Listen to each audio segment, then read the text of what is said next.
Hello, and welcome to another cool video.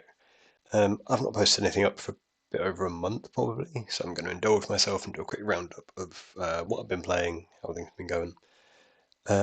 So I played 3 Thursday challenges. Now those Thursday challenges about really nice.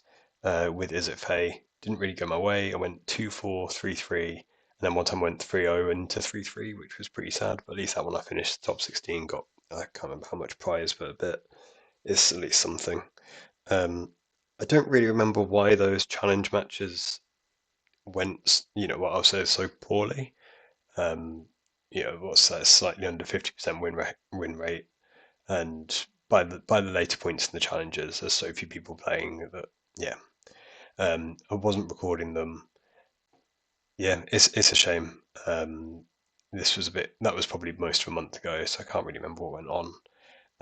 So that kind of knocked my confidence in the deck a bit, and I was like, oh, maybe I should just play, the best decks.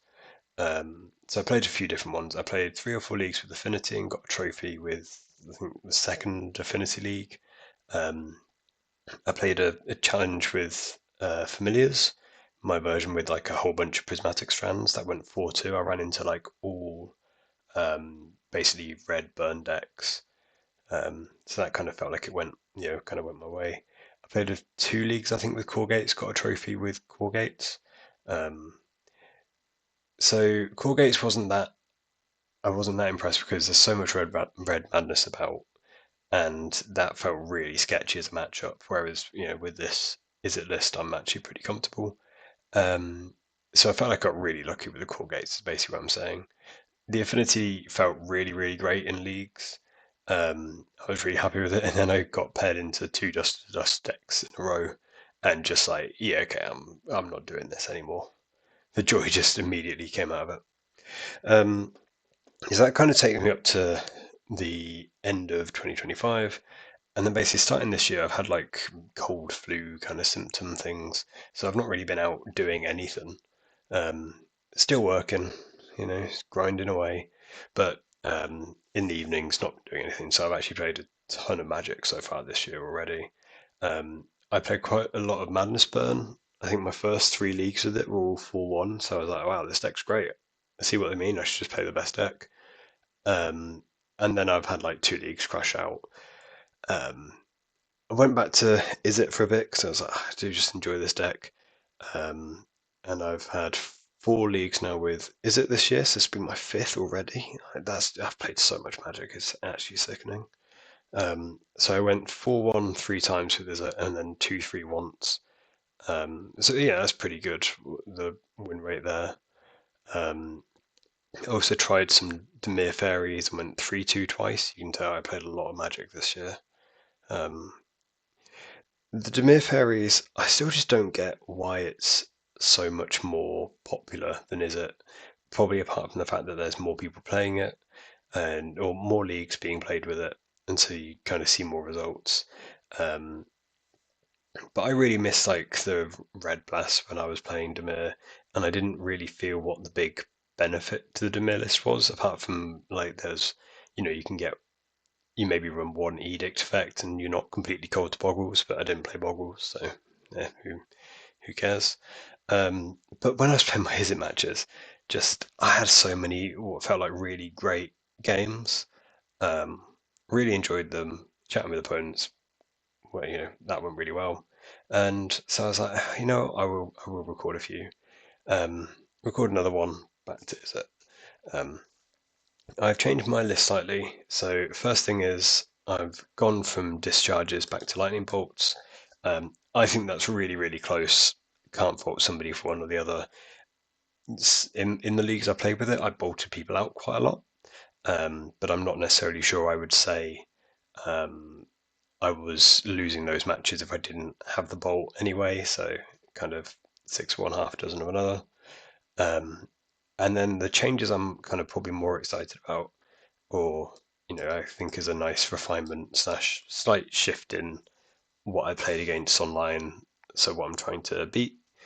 I used to have one spell pierce. I've changed that for a relic of Progenitus that was in the sideboard. There's so Relic. I feel like it's so good in so many matches, and where it's bad at these cycles. Um, so that kind of the Spell Pierce, it was in the deck because it was like something against everybody and kept you kind of lower to the ground. But because we intend the game to go long against so many decks, it's just kind of inherently got a time limit on it. So I was boarding it out a lot. It was kind of the first card I cut in so many matches.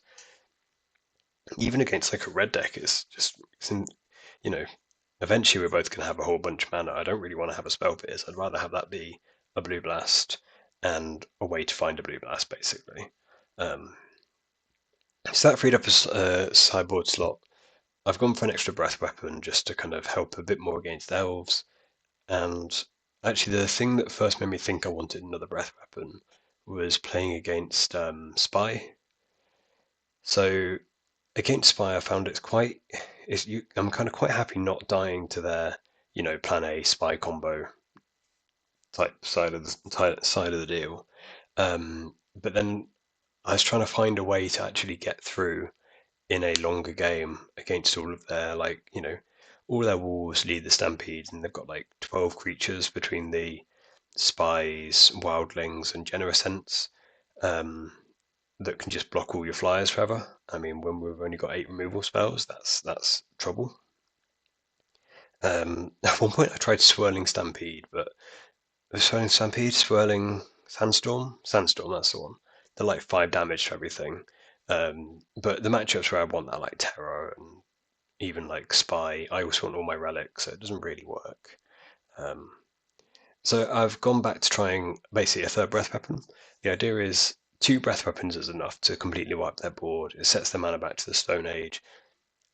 The screds aren't on early on, and I don't really want to be scredding like a overgrown battlements if I can avoid it, because I need those to line up into their generous ents and so on up the up the curve. So I can't control their mana early, but you know, eventually with 3 breath weapons, I'll be able to find 2 and wipe their board, control the game from that point. And so far, that plan's actually worked quite well. I think in 3 matches across, and some of that was the challenge where I'd first, where I'd first had a match against Spy. Had that happen, it was like, oh wow, this is really great. Okay, that was a bit rambly, bit of a terrible explanation, but the point of the breath weapon, obviously, the matches it's very clearly going to be quite good. I also really like the idea of actually having a bit of a game plan against Spy. The games, we intend these games to go long. We're trying to line up specific cards in our deck with specific cards in the opponent's. It's not, you have to be flexible, but we're trying to be kind of strategic about things. I'll refer you to kind of previous videos for the point of, the rest of the cards. It's kind of self-explanatory. We've got 8 removal spells.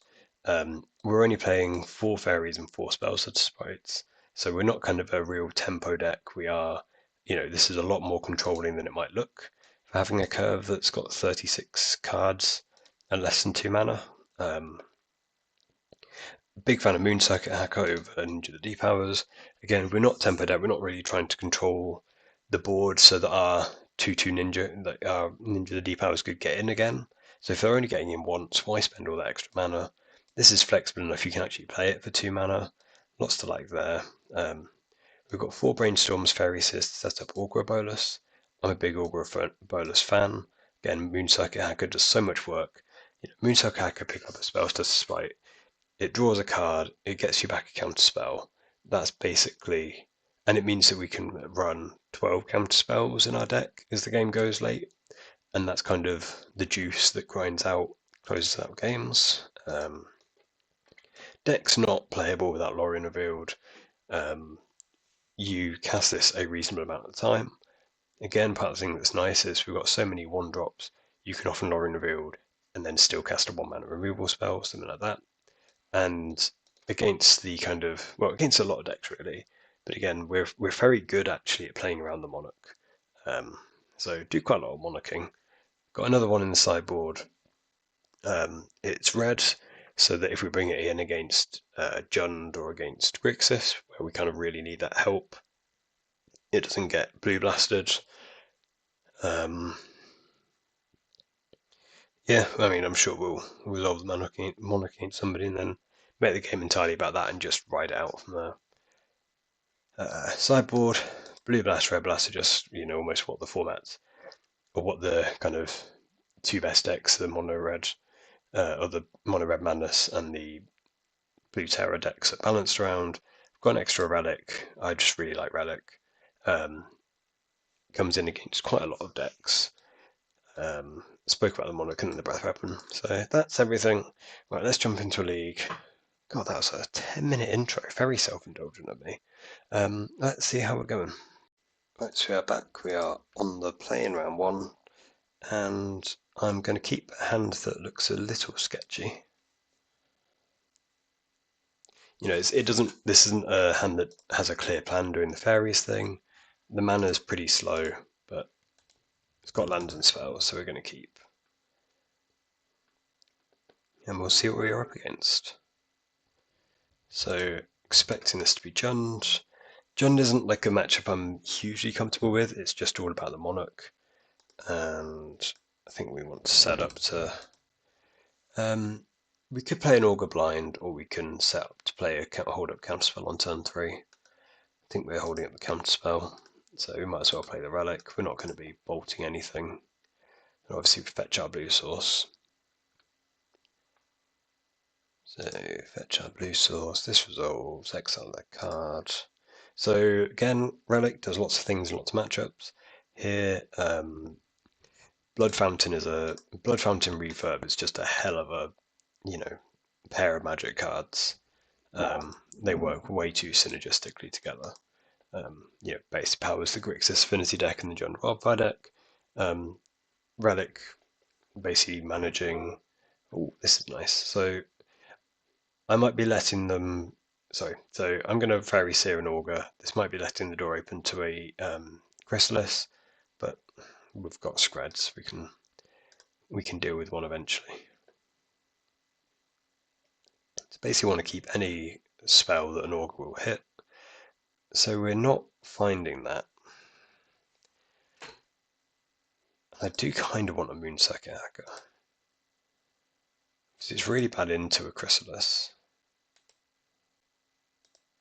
I'm still going to go top bottom. I'm going to play my landscape, and this looks like a spellstutter Sprite. If they have a Chrysalis, obviously they don't care about that, but this is kind of the middle ground I'm taking. It's awkward because if they play a Chrysalis, at least I get to fetch with the landscape, shuffle away the Moonsucker Hacker that becomes dead. Yep, there we go. So I just don't think, ultimately it comes with some spawns, but this is a 1-for-1. I don't think I need to counterspell that.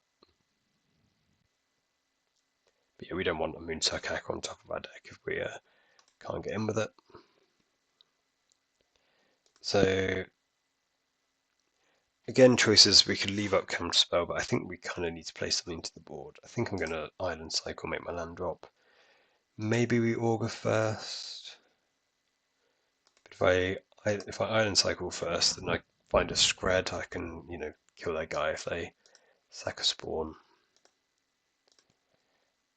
Helps if this hits. I've forgotten the stats, or the numbers for the maths for how likely this is to hit blind. Yeah, there we go.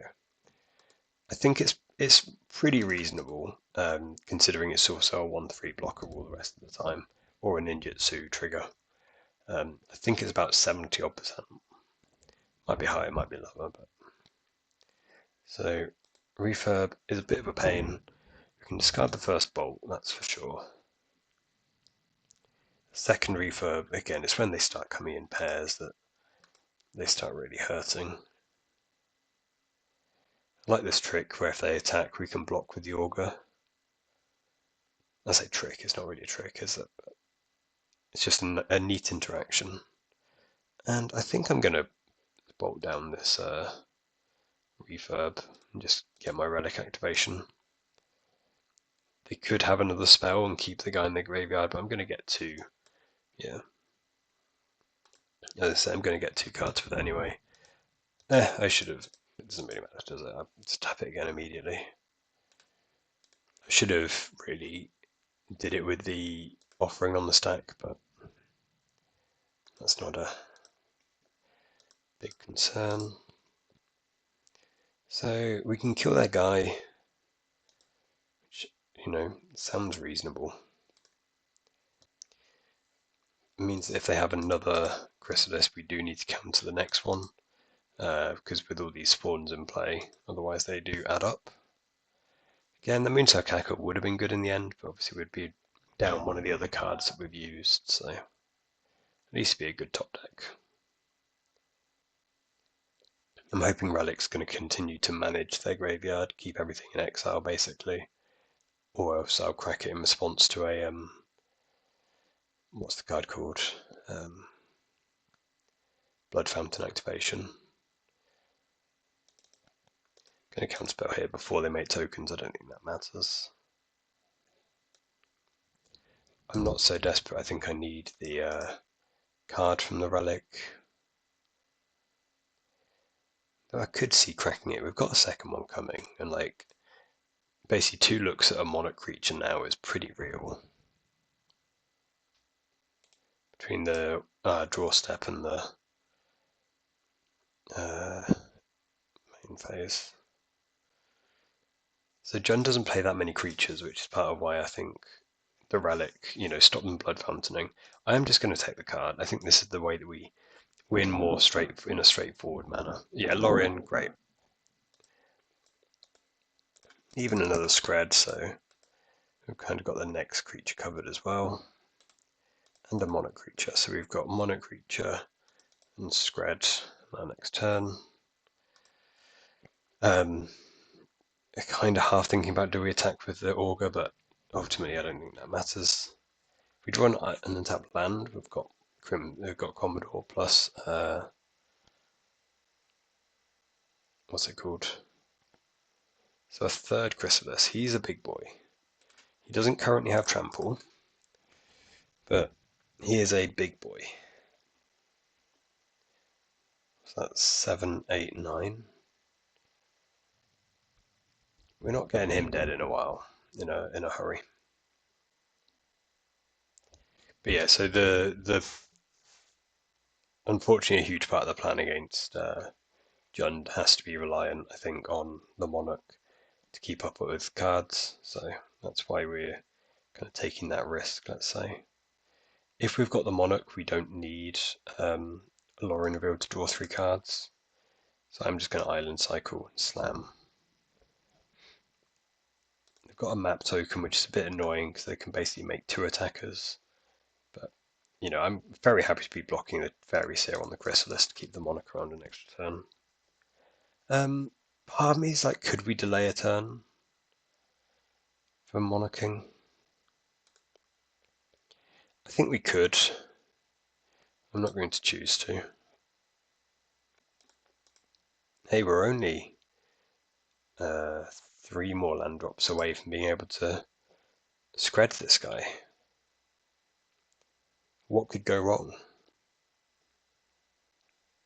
So, very likely I think they have a removal spell. The plan is they don't have 2. Oh, and makeshift, I was going to say makeshift munitions is absolutely brutal. When I went 2-3, I think I got main. They have 1 main deck makeshift munitions and Affinity and Jund. I think I basically just ran into that game 1 in a few games back to back, and that makes it hard to win game 1. Game 2, you've at least got. It's annoying because you got blue blast, to deal with their makeshift munition, but the rest of the decks can't. The key cards are all black. So I don't really want to be makeshift munitioning. Sorry, I don't really want to be sat with dead copies of the blue blast in my hand, but I need to have some in case they Draw their munitions. Sorry, I was trying to finish my point and also keep an eye on the game that's going on. So yeah, we're just going to throw the. I think we're throwing the Faeries here under the bus. Actually, I think there's an argument to block with a Commodore and just get this guy off the field, right? Commodore and just shred their guy. I actually quite like that. We're going to get at least one guy out. They're going to have 3 spawns left, so another Chrysalis could be another problem. But yeah, let's just get him gone. We'll deal with killing them eventually with something else. Yeah, I don't know. I could see just blocking and delaying it an extra turn, but again, we're just trying to take straightforwards lines here. If we bolt it, if we spread it now, we get an extra. Oh, I shouldn't have let them have the first one. The first trigger. I could have got more.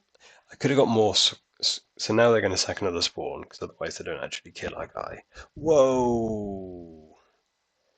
I was not expecting that, but I should have killed it on the first one. Then I had to sack 2 spawns to keep their guy, and that's a lot of spawns.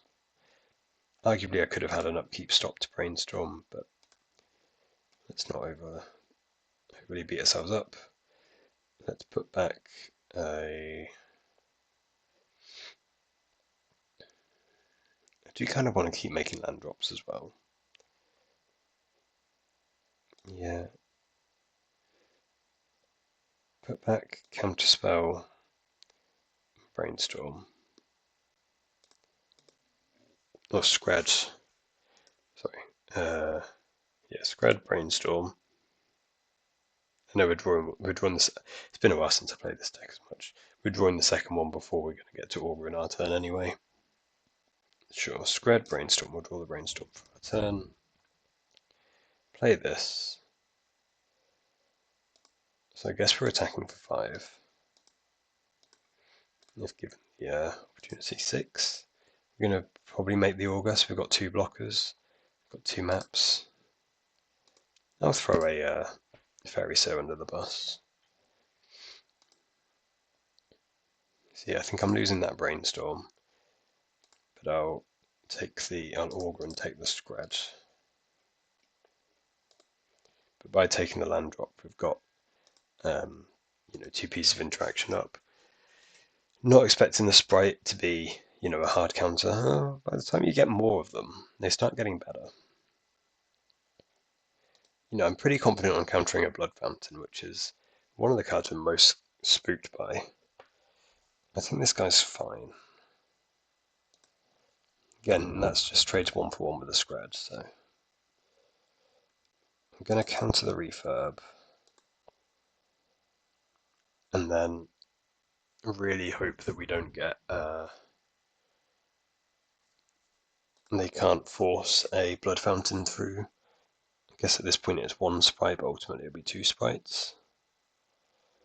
I'm expecting they're going to map token this guy. Make it so we can't attack with our 5-2, but I know they know about the Scred, so make that a 2-3. That's a very weird choice to me. Oh, I guess that blocks the Commodore as well. Sure. No, well, Commodore doesn't have to get in anytime soon. We've got a Faerie Seer for that. Every damage matters. Every damage helps. So let's play a Faerie Seer. Again, all of these help Sprites counter Blood Fountains, which we're quite interested in. And counterspell.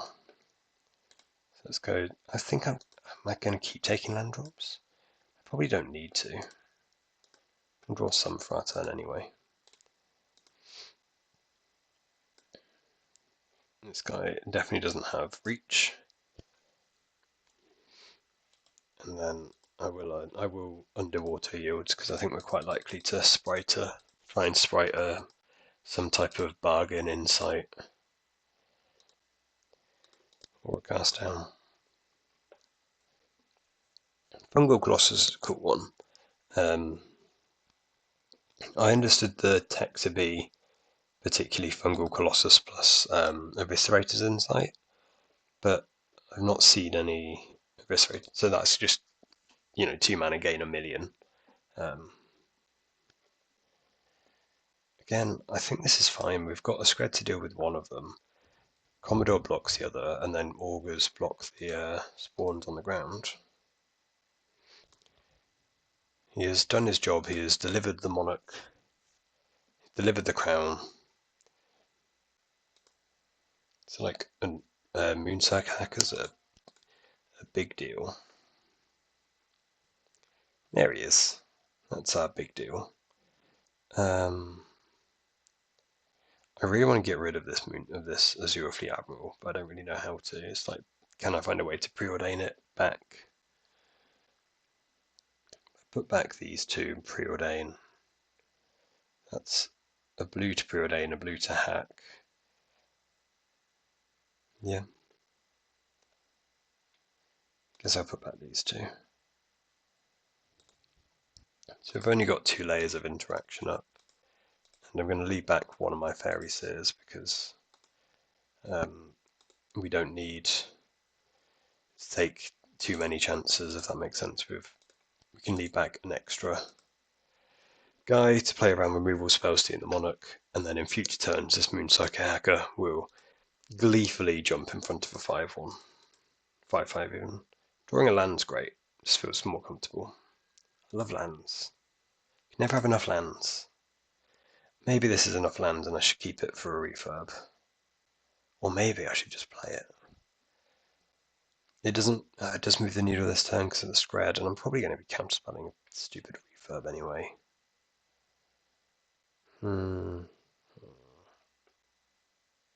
Seen 2 refurbs. Okay, I'm going to be good and keep the mountain, even though everything is screaming at me to just play it and have 3. Oh, I forgot I've drawn the monarch card, so I can always discard the monarch card, so I should have played this.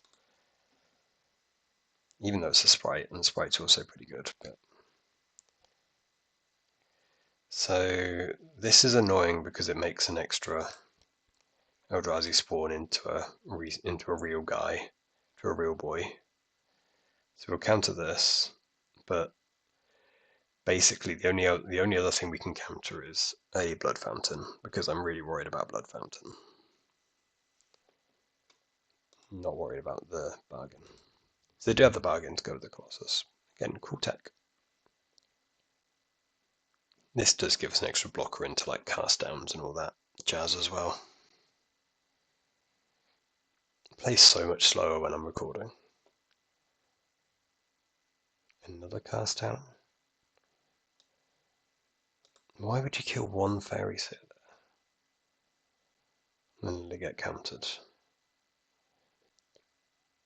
Maybe they missed the count or something. Lembus fine. Don't care about Lembus. Let's just auto-yield this. I guess if they have 2 Blood Fountains, that's also trouble. I mean, at some point Lembus is good for them because, they're only at 7 life and this is 6 life they've gained. But on the other hand, we're not going to, we're sat on the Monarch, we're kind of keeping up on cards. We've got 2 sets of sprites back. This is so far so good. Even if they have a Blood Fountain now, we'd have an extra shot at drawing our one of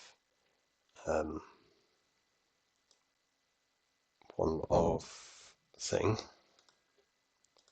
Card that I've forgotten the name of. Relic. Don't you collect an augur for passing go? Like counterspell would probably have to counter like a Nyxborn Hydra or something nasty like that, but I'm gonna let this go. Just again, Blood Fountain is the scary option, scary card. Now they're down to 1 card, like I think it's a medium tough choice as to whether we hack this. I think we do. We've got 2 more hackers in the deck to work with sprites later on. If they just block, I'm actually still happy. Like, we can kind of just scred this now. Yeah, okay. So I'm looking at scredding their stupid 5/5 rather than chump blocking it again. It's kind of a weird one where lots of random stuff's happened, but as the dust clears, we've got 6 cards in hand, they've got 2. Call it we've got 5 after we scred their Dumbo. They've got a card saved up in the Wellspring, but our sprites aren't great yet. We really need the Faerie Seer in play before the sprites become any good. Bog is fine, we don't do any graveyard stuff, we're all above board. And them drawing a land as well is, matters. Means it's nothing else. I guess we bolt this, just get in for 3. Let's start with the Faerie Seer so that if they try and draw 2 in response, I guess they'd sack the Wellspring anyway, but obviously this turns on sprites. I'm just going to bottom both of these. Kill your guy. Just going to auto yield all of these. I'm not interested in responding. And I'll spare a mana to not have to loot, to just draw a card instead. And obviously we've still got 2 layers of interaction for what should be maximum of 2 cards. Tough one for them now if they try and cast down. Well, now I can just put in another hacker. It's still unblocked. So, okay, you win an extra card out of the deal. Out of my hand, sorry. Not an extra card out, you win extra mana, sorry, is what I mean to say in terms of I only have 1 piece of interaction up for that 1 card. So like worst case now is they draw a way to cycle the Wellspring. Like, I don't know, they draw a, because they don't have Eviscerated Insight in the graveyard, they're on the Reckoner's Bargain instead. If they draw a Reckoner's Bargain, sack the Wellspring, that's a tough one as to what we do. Yay, got there, game 1. Good old turn 12. We're both 20 odd cards deep through the deck. And 5, 6, 7, 8, 9, 10, 11, 12. I guess we were quite. We do a lot of scrying, whereas they do a lot of like raw card draw, so we maybe put a few lands back. But anyway, not a bad result for game 1. Begin sideboarding. I like relics, I like monarchs. And then again, annoyingly, I have to have a few blue blasts. We don't just get absolutely stone cold wrecked by a makeshift munitions. We've seen refurbs. We've not seen what's it called, Gix and Infiltrators. So the bolts are a bit worse. Bolts I'm fairly happy to cut, and then like Faerie Seer is a bit medium. Maybe keep 1 bolt in. Cast into the Fire is a really odd one. I don't tend to really like it, just because, killing one of their lands just doesn't matter. Over the course of that game, the game's going to turn 12, whatever. They had 11 lands in play. Exiling one of their lands just doesn't do anything. We don't really capitalize on it, apart from slowing them down so that we can slam a monarch creature. I'm arguably a bit more of a fan of it on the play because it gives us another thing to stop a wildfire on turn 2. That kind of matters.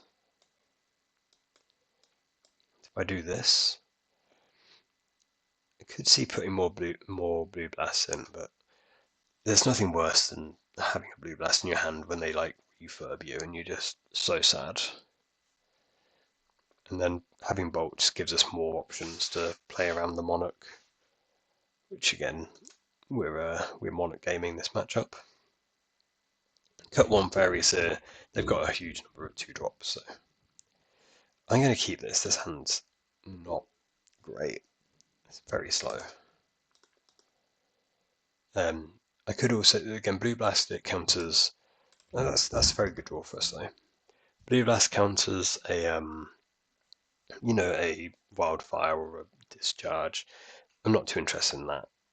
It counters a Red Blast. I mean, that could be pretty good, but not something that's we can reliably count on. Yeah, well, he's appeared. So we really want to find like a way to make another land drop to slam the monarch on, especially onto an open board. Or a monarch on an open board. What's not to like? Not interested in fighting over Wellsprings, unfortunately. I shouldn't really auto yield because stupid. What do you call it? Like if they sack it, they could draw into a red blast. I'm playing this out because I want to cycle a Moonsack Hacker, or it means that the second one I draw actually does something. Whereas currently, a Spellstutter Sprite literally doesn't counter anything. So we're attacking here, and we are, I would say, very strongly incentivized to. I'm going to let this go. We're very, very strongly incentivized to counter any creature they play, so that we can Monarch turn 4. They're kind of living the dream where we've drawn the 2 lands we needed.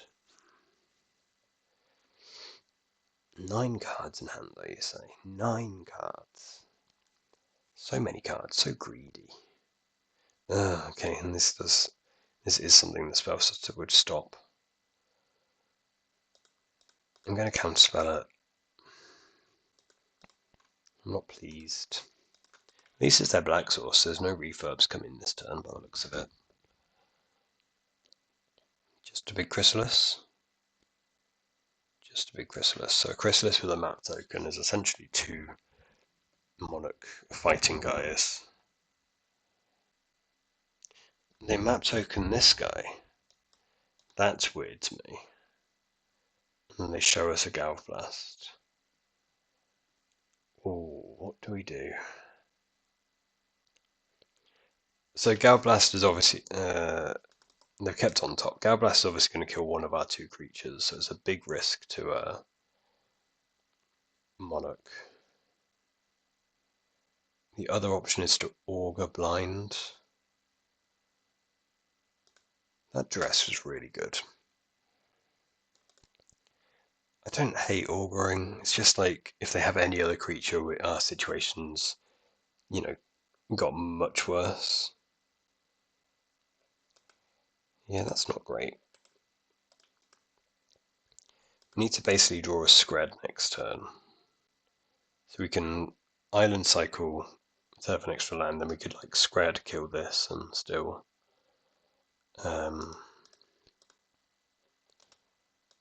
play our Monarch. Guess we've only got 5 lands, so Scred doesn't kill it, we'd have to threaten to block. Another Chrysalis. Oh, they're big boys. They're big boys, and you've got a discharge. Well, it's not getting better for us. So I don't think we're winning this game, but we will chuck our Commodore into play and see how things shake out. Preordain's just not getting us back into this. Maybe we can, go back and forth a little bit with the Monarch, but I'm pretty sure we're playing the Monarch, losing it, and then losing our board and then dying. There's like little things like it is reasonably hard for them to. I guess they've seen 2 of our cards. So only the hacker, right? They didn't see the preordain. It is reasonably hard for them to play around all that we could have. A breath weapon's pretty good. Okay, this is a breath weapon. Surely. Then discharge the augur. Non-firing. Oh, but we got pirates. Still got discharge. Still not great.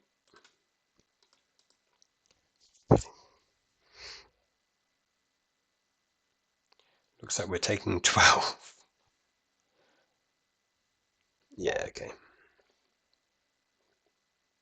So where did this go askew? The dress was really good. So the dress clearing the way to cast the first chrysalis. The augur missing, stings. Oof, that stings as well. Lots of things sting. And then also, unfortunately, we were turn 2 and they had a wildfire. So they had 4 mana to our 2. That wasn't great.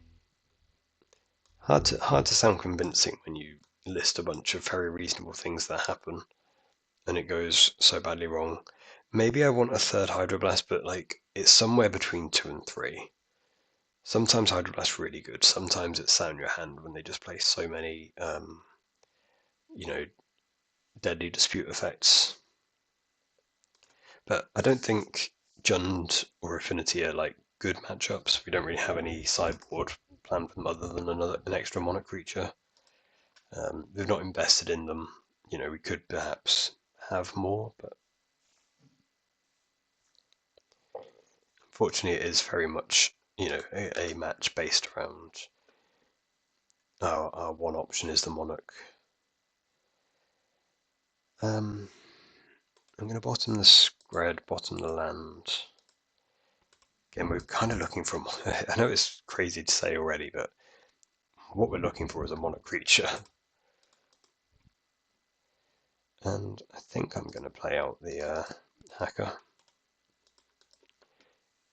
Maybe they have a discharge for this, or a blue or a red blast. Sorry, but yeah. If they didn't, it still turns our hand around. It's something that you can't do with a Ninja the D powers, that's for sure. I'm not sure now as to whether I want to play the volatile forward or play the island.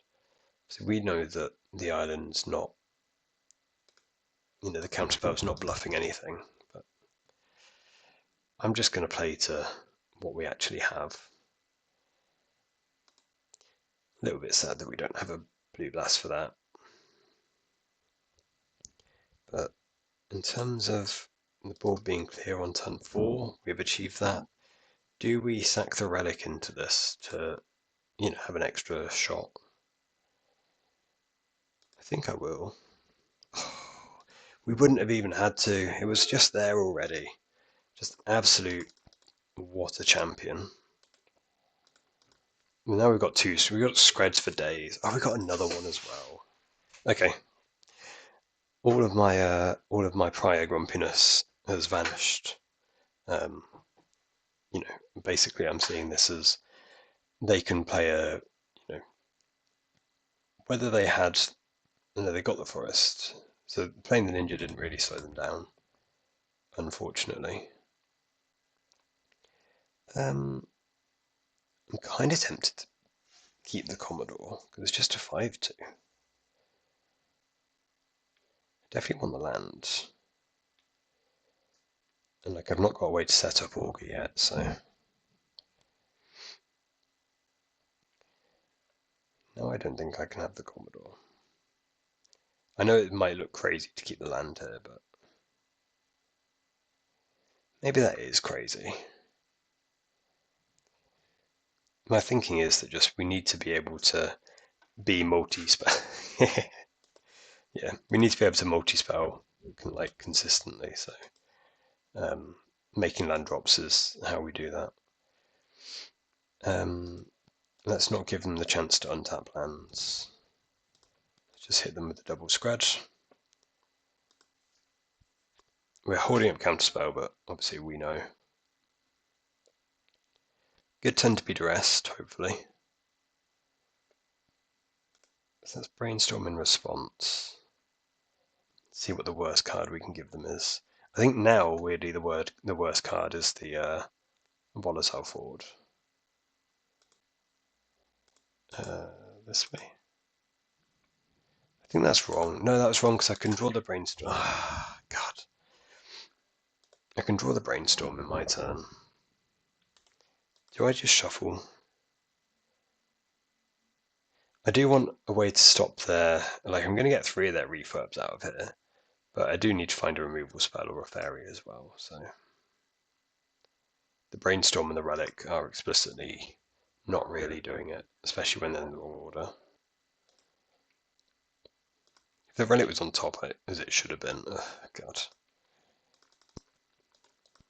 Yeah, the Relic should have been on top, because then I can just Relic crack cycle, like. Oh, yes, I've already used 1 Relic as well, though. Maybe I don't even play this.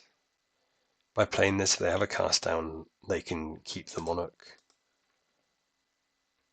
Oh yeah, what have we done? We've absolutely just thrown away this game. Our Kingdom for a spell satisfied blocking. Well, we got bailed out, I'm going to say, by opponent playing that pre-combat. God, we've played that so badly. Obviously, we still need to hit something to not be behind, but the land's not it. Okay, we can just draw a Scratch or a Brainstorm. Probably shouldn't have played it, so we could draw a Brainstorm. Casting the Fire is pretty embarrassing. I should have just cast it though, shouldn't I? What are we doing? Okay. Okay. Oh, it's so sad. I'm all over the place. This is where refurb is such a pain because, we've had the Monarch for 3 turns and we're still just, a bunch of cards down. Yeah, I like the bottom we did. I like keeping the, basically having a Brainstorm on top. We had 2 less mana.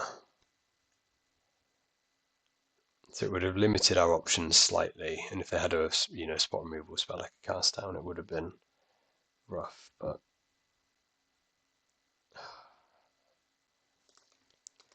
well, we could still hit our like 3rd Commodore, or like a Lorien revealed. Bit late for a counter spell. Well, I don't think we are going to turn this one around, but we'll play out a couple turns. Again, saying we're, I think it was in game 1 of like, 6 cards to 1. Augur into Lorien. Augur into Lorien. You see? I'm going to be disgusted if we somehow come back from this. Red Blast? No. You probably shouldn't have played the forward. I know, they've got 3 refurbs in exile, so we're not really going to play around refurbs anymore.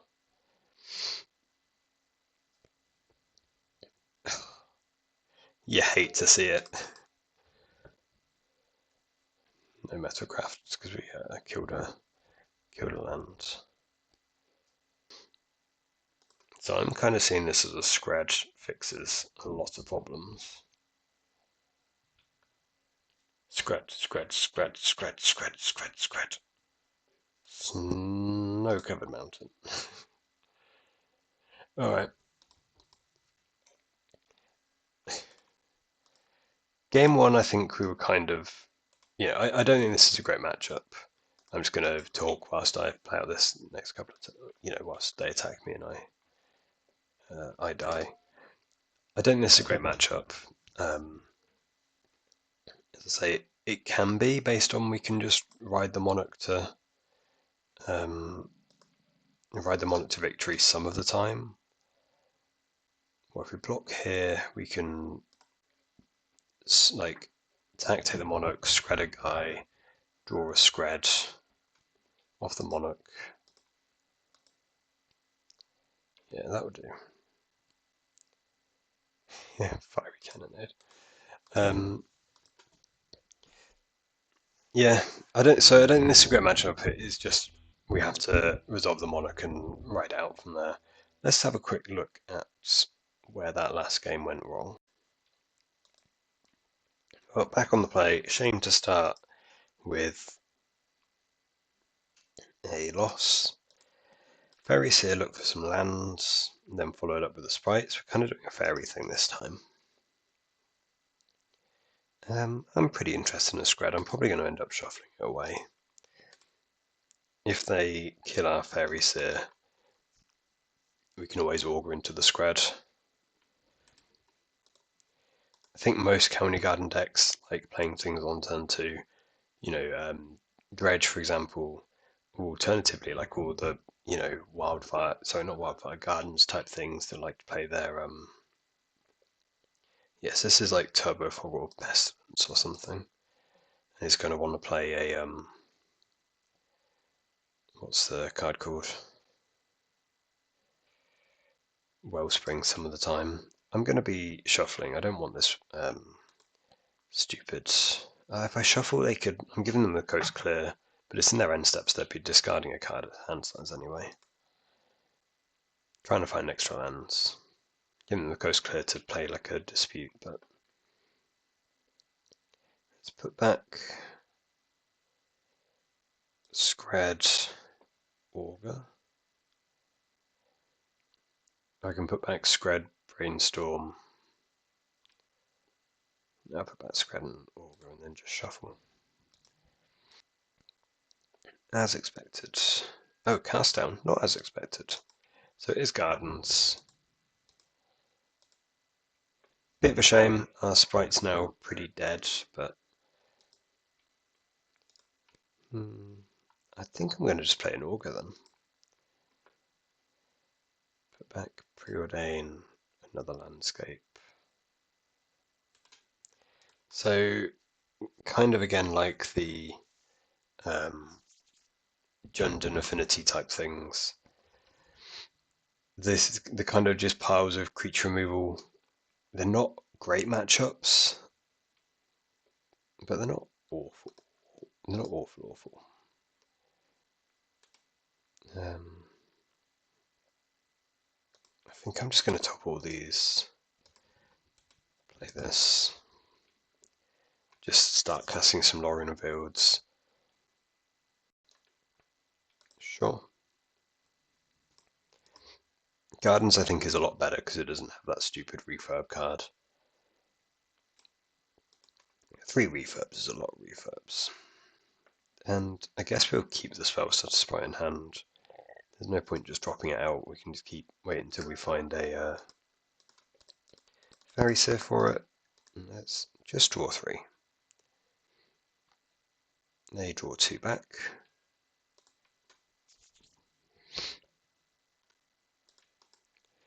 They're not the most exciting 3 cards I've seen. I'm kind of interested in monarch creatures and Faerie Seers at the minute. It's kind of like low impact things to improve our hand.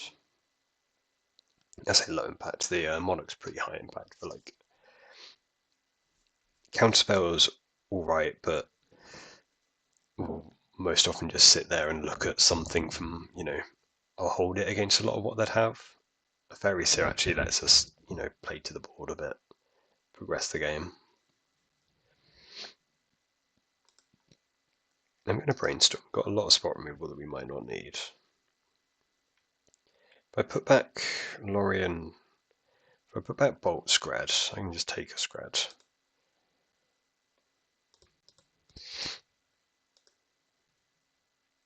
I'm taking a Scred over a Bolt because there's like reasonable numbers of avenging hunters that they have.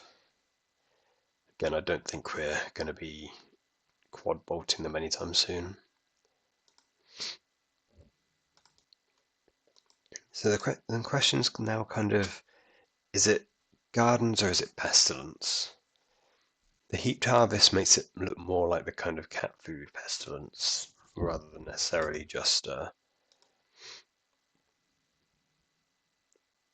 Gardens.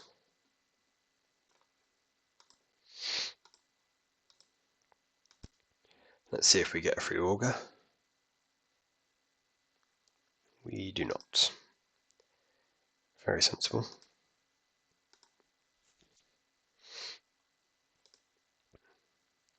Relic's not doing particularly much for us, but it's a shame to sit here and do nothing with this mana. But, like, playing the Lorien seems so wild. I'm not going to just crack to kill the Eviscerated Insight. I think we can try and stop. This deck will still probably play Blood Fountains. This again, a Curse Mortar is a glowing neon sign of Blood Fountains, right? The time to just drop a middling spell stutter Sprite might be upon us. Again, if they have a spot removal spell, could have relicked them, should have relicked them, didn't relic them.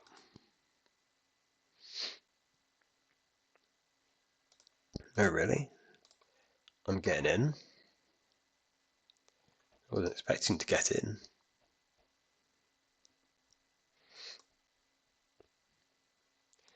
I do not appear to be getting in.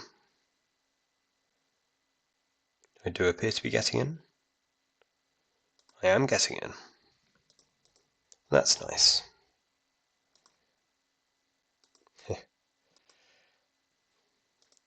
I will tap relic whilst I remember now. Again, I don't love my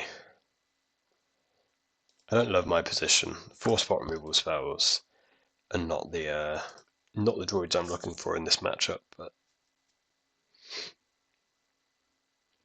I did try and put one back. So this is kind of confirmation that they are cat food pestilencing us, which is not a great thing for us. I think I'm just going to spend a scred on a plant, see if we can, get him to kill a hacker. I'm thinking I drop a Sprite here as well. And we just kind of repeat this at the last turn cycle where we're going to try and hack, but this time if we don't, we would Lorien. I have no idea what their 7 cards are. I think I'm going to just island cycle, make a land, play an admiral. Like how they get the monarch back would be kill, like wipe the board, play a thorn. That would be pretty rough. We'd still have decent shots at being able to Sprite end step, for example. And the other risk is, do we just mill out first? Because they are likely jam-packed with removal, and we don't have that many creatures to deal all this damage. Part of me is tempted to double bolt our stupid guys. Just wanting to get the Pestilence off the table. Obviously now they've got the cat to bring back.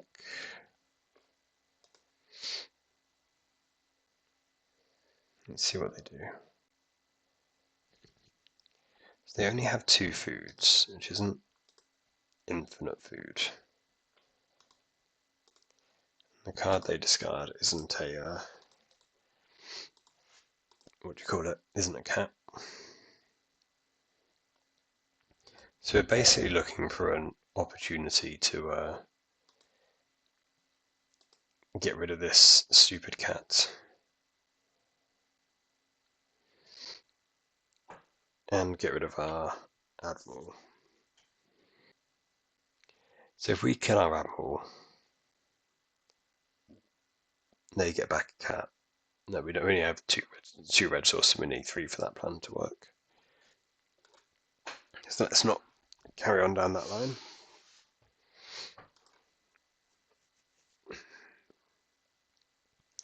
They don't even bring back the cat to try and fight over the monarch in the end step. That's kind of interesting to me. And again, I can Sprite, but we've got the Pestilence up. relic kind of covers campfire in their kind of infinitely long game.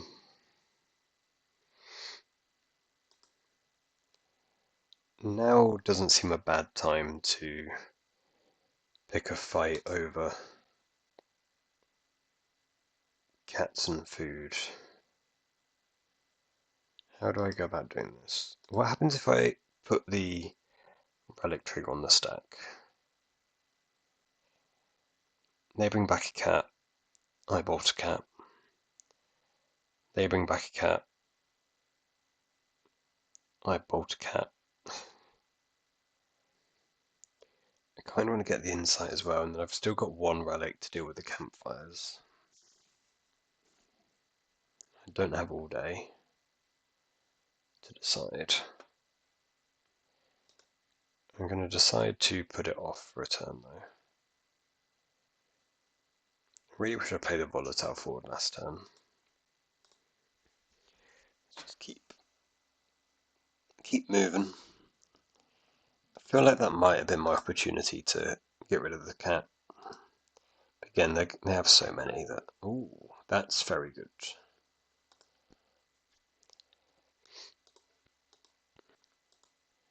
Not having any counterspells isn't very good. In the same way that having the second relic is very good. I'm thinking I'm trying to move in on their Pestilence in their next end step. Get that one off the field. Insight, you draw a million, yep. We've got 2 bolts to stop them just rinsing us with Pestilence and ending the game.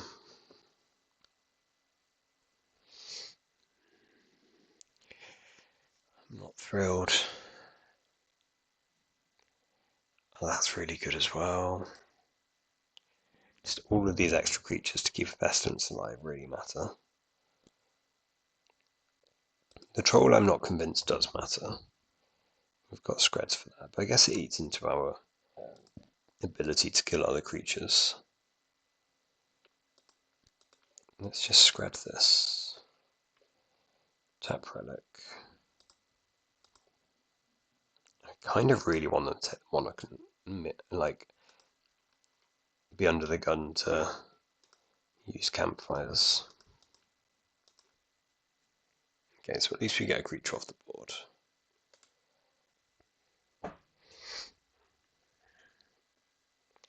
So the plan is tap relic,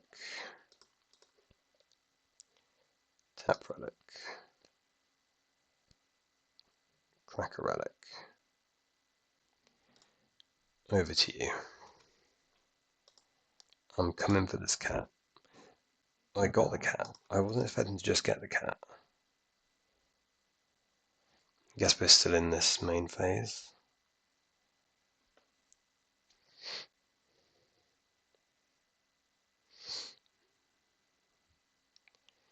Don't have a creature. Maybe I need to do this in my turn so they can't just play a creature, but yeah, because another cat's just the end of the world. And it looks like it works. Okay.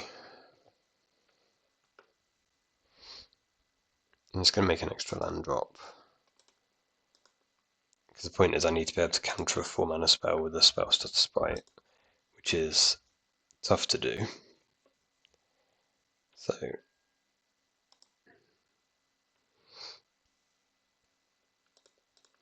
okay, the counterspell helps.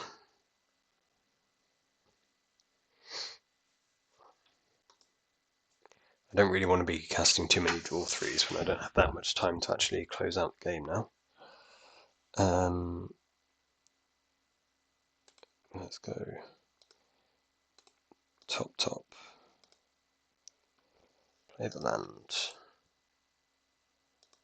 Pass the turn. So we've got a Brainstorm, and we've got a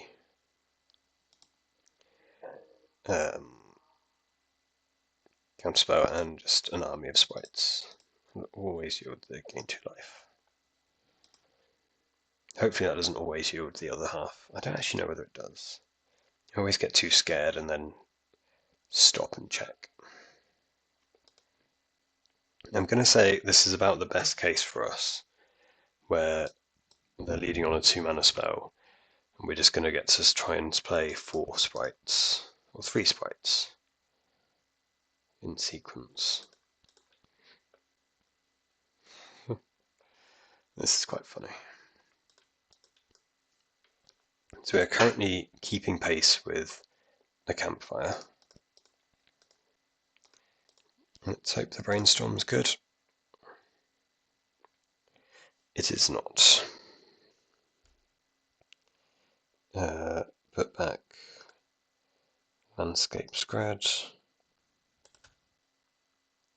We did have 3 counterspells in there. Oh, I put them back in the wrong order, so now the top card is stupid. The top card is a stupid thing. And I can't kill all my guys, and I'm going to die to this Pestilence.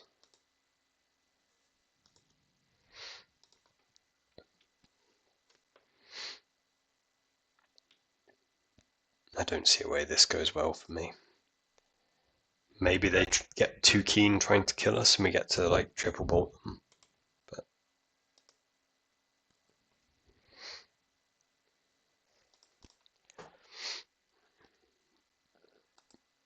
so I know they've got the Lembus as well. So there's no way we win now. That's a shame. It's also a shame it took so long playing this game. Like, as in so much of our clock on this match. Okay, so this kind of gives us a shot because they've used a black mana for this, so we can just kill both creatures, and that gets rid of the Pestilence. Oh, why did I do this in my end step? Why did I go to my end step? I need to kill both our guys. God, that's so stupid. Alright, I'm gonna scoop and yeah, cause we're dead to the Pestilence now. I'm gonna scoop and just quickly check whether I did mess up and go to the end step. Right, so got the recording up. Yeah, so we've not really made a decision at this point, so let's carry on. Okay, we skipped on a bit too much. So we've slammed the monarch onto an open board. We're always doing that. I still like sacking the relic to draw an extra card. We hit the monarch creature, and then we've had a load of choices here basically. So the reason I wanted to keep a Commodore was that a 5/2 is basically a removal spell, whereas the Augur Bolus blocks a lot of the time, and if an Augur Bolus misses, it's just completely dead weight. Oh, I forgot we didn't even have the extra monarch creature in our deck anymore because we discard one here, don't we? We draw 1 for the turn. So like the option would be that instead of this landscape we'd have an augur and 2 spreads. That's not a bad outcome because then at least we've got another, we have a creature in play. We play a creature so we can always, threaten to attack and take the monarch back. But yeah, basically monarch's really good turn 4, but also another thing that's really good on turn 4 is refurbing away 2 of your cards so that we're going to basically have 1 card to 5, so 2 cards to 5 at the start of the next turn. Yeah. So I wish I had the monarch. I wish I had the augur instead of this land. I don't think it's entirely clear because again, like the one outcome is that they have 2 refurbs. The other outcome is that the game's just going to go long and But maybe we don't, we've got the monarch, we don't need to worry about the game just arbitrarily going long and then having a bunch of wellsprings. That kind of fixes itself. So yeah, we spread these now, which makes sense. We don't want to give them bargains. And then we kind of hold up quote-unquote counterspell. So we brainstorm. My thinking is that if we see a removal spell, we can put that back. Oh, why did I keep this stupid Commodore? I didn't even see this at the time. I didn't even think about it whatsoever. But so this is the oh my god. This is the most obvious. I just keep brainstorm volatile forward, put back volatile forward, like discard volatile forward to the thing, fetch, brainstorm again. And I'm seeing 5 cards before their next turn. I guess I'm not seeing 5 cards. Some of the cards are brainstorm cards. But I could be. Like, I could brainstorm in the end step. 5 cards to find, like, 2 bolts to cast into the fire. Sprites and all that. Instead, I've just kept... Yeah. Basically, I panicked here, where...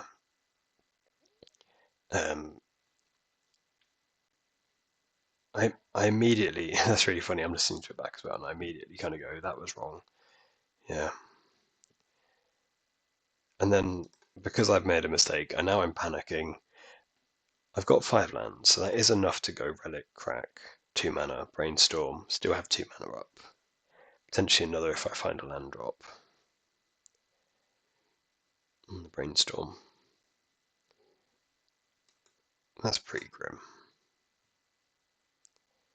I could even just go to my turn, draw the Brainstorm. Oh, what have I done? Okay, well I'm happy that is where it is not like on the board I messed up the combat maths, but I'm happy that this is a very clear game-losing decision. That was a terrible Brainstorm. I've just got a stupid Commodore. And then what's worse is I play it, which, having the monarch around and they have a creature, they take the monarch for a turn, and then you take it back with a thing, kill their guy, don't have to, both decks have a lot of removal. We can fight over creatures on the board for the monarch quite easily.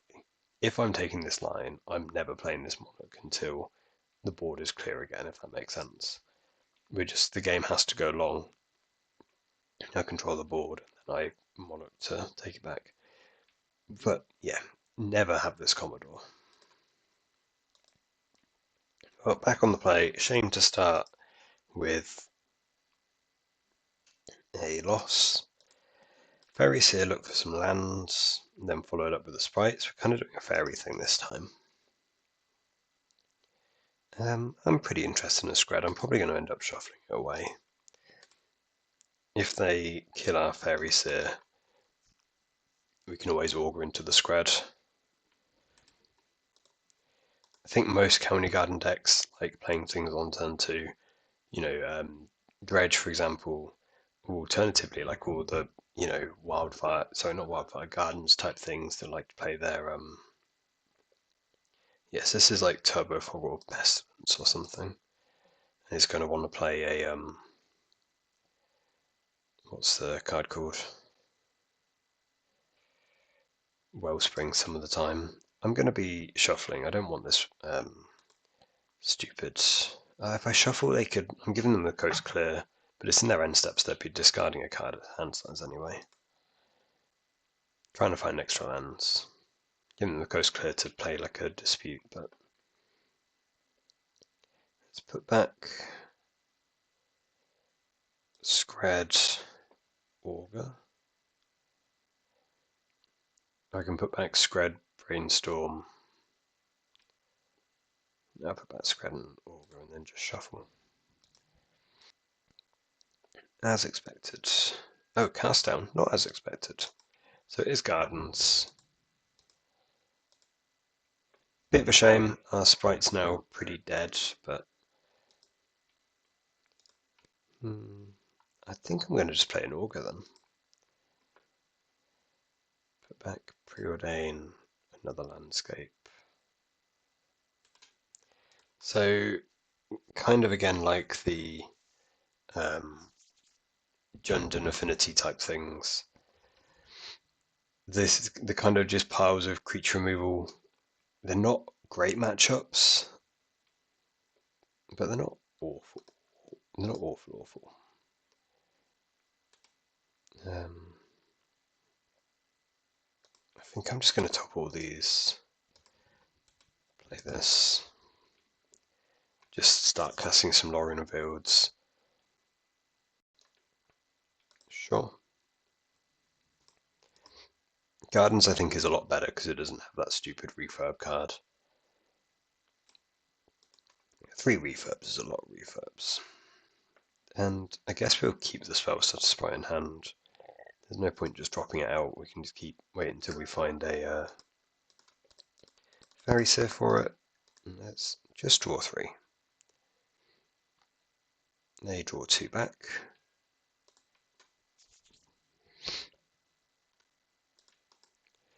They're not the most exciting 3 cards I've seen.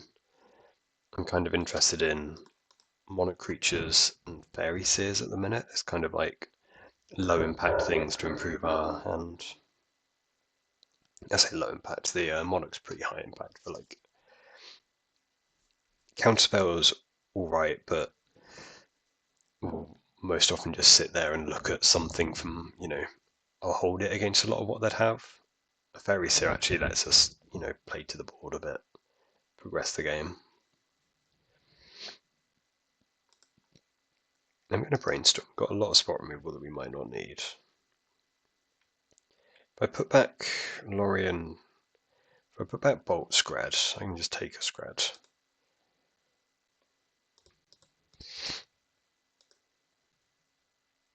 I'm taking a scred over a bolt because there's like reasonable numbers of avenging hunters that they have. Again, I don't think we're going to be quad bolting them anytime soon. So the question's now kind of, is it gardens or is it pestilence? The heaped harvest makes it look more like the kind of cat food pestilence rather than necessarily just gardens.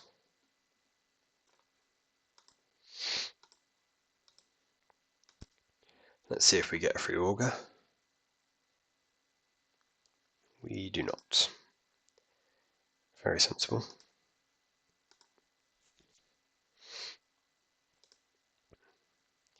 Relic's not doing particularly much for us, but it's a shame to sit here and do nothing with this mana. But like playing the lorien seems so wild. I'm not going to just crack to kill the eviscerated insight. I think we can try and stop. This deck will still probably play blood fountains. This again, a curse mortar is a glowing neon sign of blood fountains, right? The time to just drop a middling spell stutter sprite might be upon us. Again, if they have a spot removal spell, could have relicked them, should have relicked them, didn't relic them.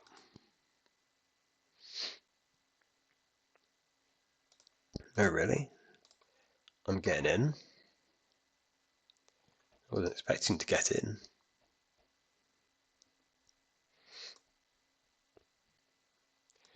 I do not appear to be getting in. I do appear to be getting in. I am getting in. That's nice.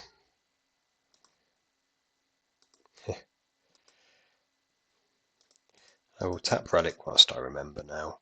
Again, I don't love my position. 4 spot removal spells are not the droids I'm looking for in this matchup, but I did try and put one back. So this is kind of confirmation that they are cat food pestilencing us. which is not a great thing for us. I think I'm just going to spend a scred on a plant, see if we can, you know, get him to kill a hacker. I'm thinking I drop a Sprite here as well. And we just kind of repeat this at the last turn cycle where we're going to try and hack, but this time if we don't, we would lorien. I have no idea what their 7 cards are. I think I'm going to just island cycle, make a land, play an admiral. Like how they get the monarch back would be kill, like wipe the board, play a thorn. That would be pretty rough. We'd still have decent shots at being able to sprite end step, for example. And the other risk is, do we just mill out first? Because they are likely jam-packed with removal, and we don't have that many creatures to deal all this damage. Part of me is tempted to double bolt our stupid guys. Just wanting to get the Pestilence off the table. Obviously now they've got the cat to bring back.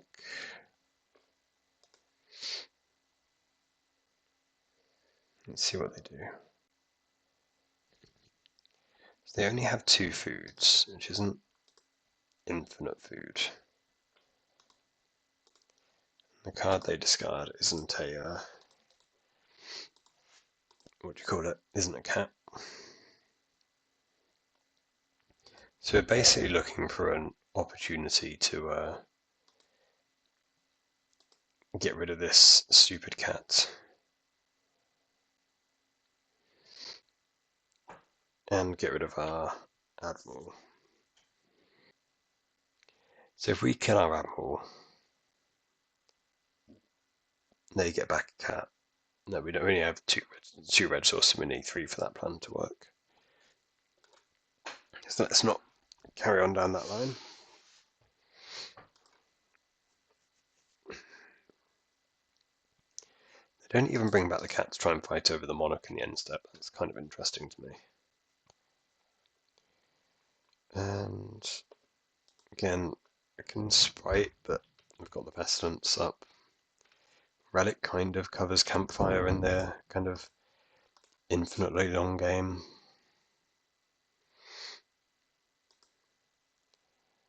Now doesn't seem a bad time to pick a fight over cats and food. How do I go about doing this? What happens if I put the relic trigger on the stack? They bring back a cat. I bought a cat. They bring back a cat. I bought a cat. I kind of want to get the insight as well, and then I've still got 1 relic to deal with the campfires. I don't have all day to decide.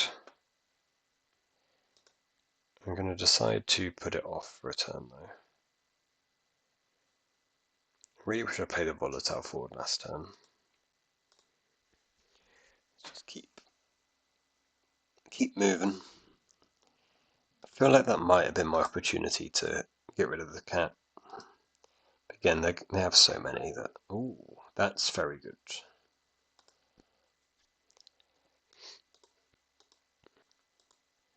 Not having any counterspells isn't very good.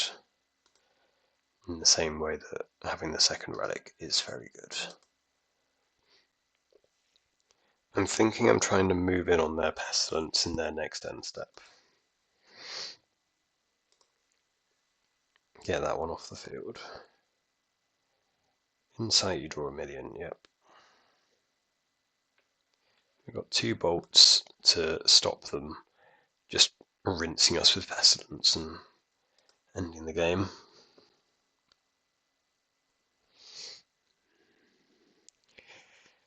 I'm not thrilled. Oh, that's really good as well. Just all of these extra creatures to keep Pestilence alive really matter. The Troll I'm not convinced does matter. We've got Screds for that, but I guess it eats into our ability to kill other creatures. Let's just Scred this. Tap Relic. I kind of really want to like be under the gun to use campfires. Okay, so at least we get a creature off the board.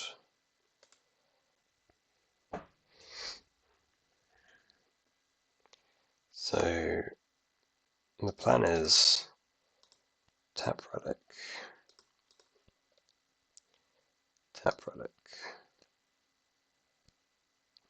crack a Relic. Over to you. I'm coming for this cat. I got the cat. I wasn't expecting to just get the cat. I guess we're still in this main phase.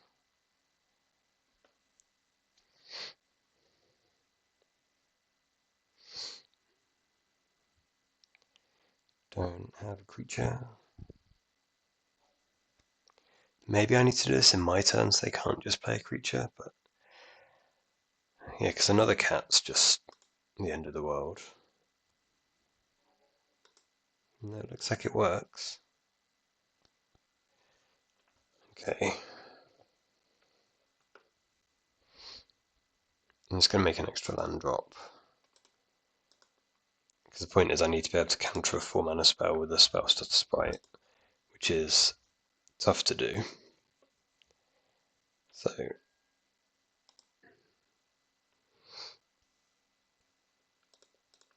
okay, the counterspell helps.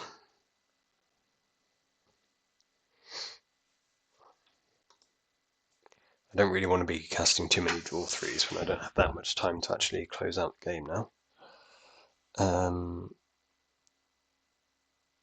Let's go top. Play the land. Pass the turn. So we've got a Brainstorm, and we've got a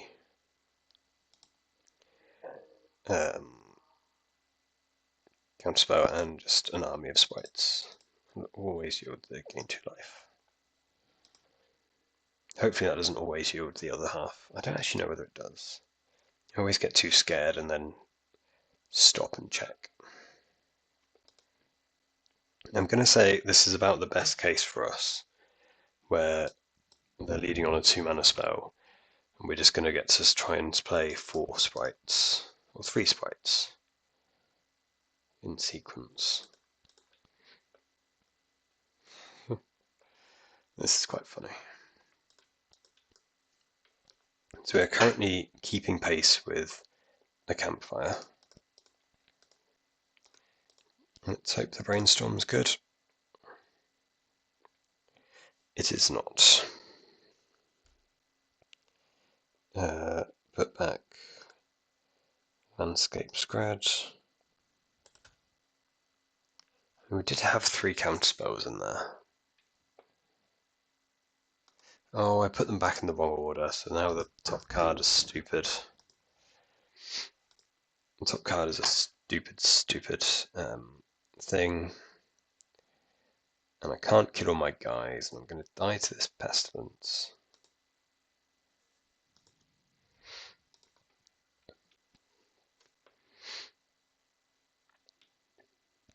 I don't see a way this goes well for me.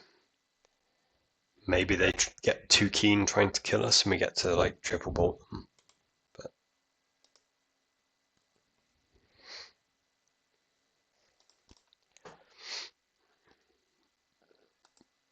so I know they've got the Lembus as well. So there's no way we win now. That's a shame. It's also a shame it took so long playing this game. Like, as in, so much of our clock on this match. Okay, so this kind of gives us a shot because they've used a black mana for this, so we can just kill both creatures, and that gets rid of the pestilence. Oh, why did I do this in my end step? Why did I go to my end step? I need to kill both our guys. God, that's so stupid. Alright, I'm gonna scoop and yeah, because we're dead to the pestilence now. I'm gonna scoop and just quickly check whether I did mess up and go to the end step. Yep, so just to confirm, we're in our main phase. We're at 9. They have 9 black mana. They use one of it. If we scred our guy, bolt their guy, then the pestilence goes away. Maybe we've got a shot, but yeah, then we just go to our end step and just die. So that's how that went. So I'm going to cut the cast into the fire in a bolt probably for like another monarch creature and a relic. Not too interested in most of these cards, to be honest. Even these are pretty medium. So keep. We've got a monarch creature. That is a plan. We're a bit slow. Don't really see. Yeah, there's definitely. What's this dress? Campfire. Oh, maybe I need to keep the cast into the fire. What am I doing, eh? What am I doing? Don't know why I am. So I'll keep my 4th land. I'll keep the faerie seer because we've got this. Yeah, I'll keep the faerie seer because we've got the sprite as well. Wow, they kept a 1-lander. And I put these back in the wrong order. Well, that's great. I will still keep the faerie seer because it could be a nice card to have, but I kind of draw out of it. Yeah, obviously, ideally there we'd have a faerie seer in play as well at this point, but we're all over the place. However, all over the place or not, we're sideboarded terribly. So we're all over the place, we're sideboarded terribly. Put these back in the wrong order. But we have got the monarch on turn 4, and hopefully we can apply pressure from this position.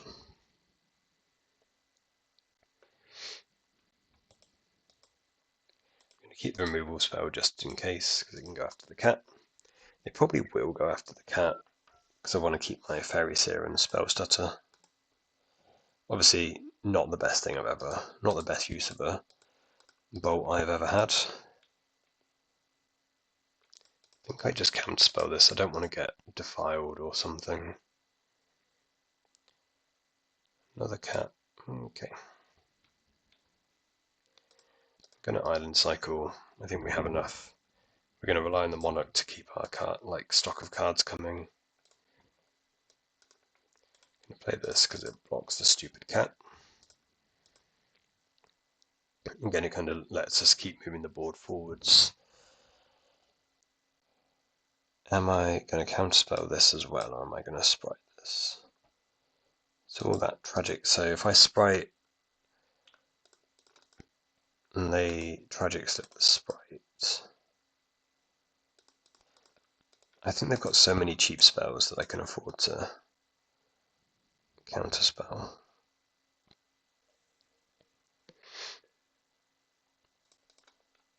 No, just attack for 1. Need to keep back the monarch guy.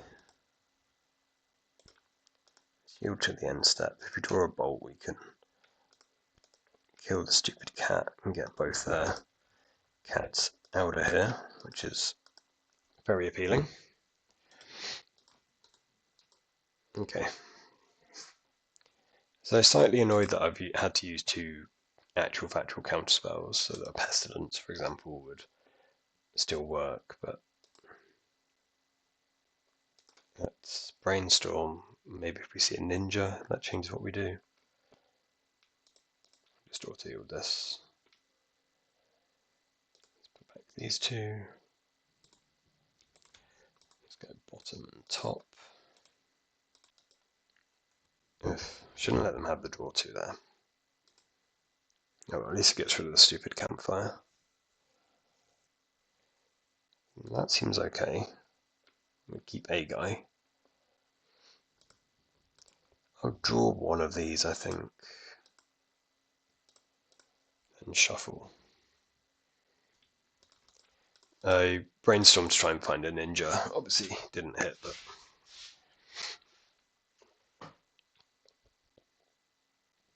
I'm kind of thinking now I'm casting spells. I didn't have something. Didn't know I had much last turn, basically, and then this way, by casting spells, I'm opening my mana up to play a Lorien Revealed. Whilst I've got the, option. That's a lot of cards to deal with. So I did mean to attack. I'm going to play this. Shows the coast is down for Pestilence, which is a terrible idea.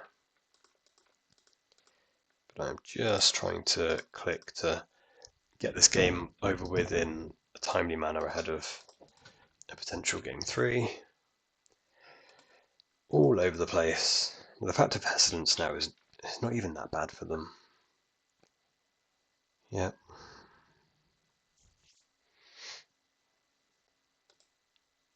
And this is again just clicking to try and deal damage, basically. I wish I could say it was more thought out and tactical than that, but it is not. We really,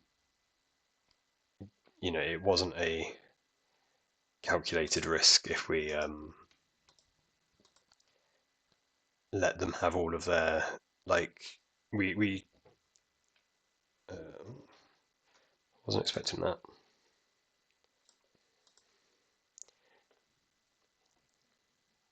Yeah, so we didn't take any risks with whether a Sprite would result with counter something earlier on. I don't know why I'm doing this. My thinking was that I could play a faerie here and they couldn't Pestilence. That doesn't make any sense. So we get in for what, 3 damage here, 2 from their Pestilence, 1 from the. I think this is good for me, no? I'd much rather the Pestilence be off the board than on it. Okay. Okay, I see what they had to do that. That does make sense. It took me a while. Pestilence just makes the math, the visualization hard. But okay, so we played poorly for a spell of this game as well. But it looks like we will close out from here. Bottom, top, play a land. Still want to discard hand size. And then yeah, we've got counterspells for all of their cards. If I play this, and Ninja's lethal, but we're just not going to have time to win a game 3 here. Let's look for that Ninja. Wait. Right, back for round 3. Game 3. I'm going to keep this. Let's see, did I get the cast into the fire back in? Yep. I'm going to brainstorm now. Good. Relic, eat your things, pretty nice. Go to their turn and potentially be trying to kill and exile this familiar. I don't really know why I'm counterspelling this other than trying to move fast. So we have to take a turn off to have enough things in the barrel to kill this guy before we play the monarch. there's shots in the barrel, which makes the counterspell really bad. Just going to take the 1. Don't want to know what we're up to just yet. Campfires has to be fine. Scrap this guy. Crank relic. No response. No response. Scrap this guy. Could have even brainstormed. Play the 5-2. 5's bigger than 3. Gets the game done quicker. You'll never guess this, but I'm going to follow up with the 3. 3 is smaller than 5. It's a bit slower to get the game done. Let's put back these 2. I'm not sure I did that in the right order. I think this should have been a lorien revealed this turn. I just want to make sure I get an auto yield on campfire so it doesn't pop up again at an annoying time. There we go. Kinda wish I played the faerie seer there. Wait, so faerie seer. Obviously not doing much talking on this point. I'm just clicking to save my life. Don't love not being able to play the augur this turn, but I think we're winning this game. Don't think we're going to win it in time. Giving them the gift of 2 life there. Maybe we get this in time. Lots of clicking. Oh, that was enough. I didn't think that we had the damage. I thought we'd have to do another round of attacks. Well, I don't know how much of that will be cropped up because of the auto editing thing I've done, but that was a neat game. Yeah, lost game 1, didn't sideboard anything. They probably did. Won games 2 and 3 in time trouble for both. So, yeah. Result. Right, we're back for round 3, and we're going to hope to start off by playing a bit quicker, but also have a I don't know, a quicker match, something that's not Jund or Pestilence. Island. Fairies. So Fairies feels like it should be pretty good, but I've been finding it actually quite tough. That's going to help though. So I'm going to get the augur down because it stonewalls ninjas like an absolute champ. And that is something I value. But basically, it seems like the plan should just be that, we try and trade flying creatures with them, and then we've got lorien revealed to just go over the top. But actually, I find that that's harder than it sounds to achieve, basically. I'm going to fire off the Brainstorm. I think I can afford to. And put back Brainstorm augur. Play this, and let's just collect our thing for pass and go. Collect our 2 for 1 for pass and go. Yeah, so basically I feel like I should just be able to trade off flying creatures with them. But in actuality, that doesn't work as well as I would otherwise have hoped. I think I'm going to try and ninjutsu. Ninjutsu can kind of go wrong if they have the 1/2 that shrinks our guy. At least then we still replay our thing. I know we can sprite it. I'm being an absolute muppet. Yeah, we just get them.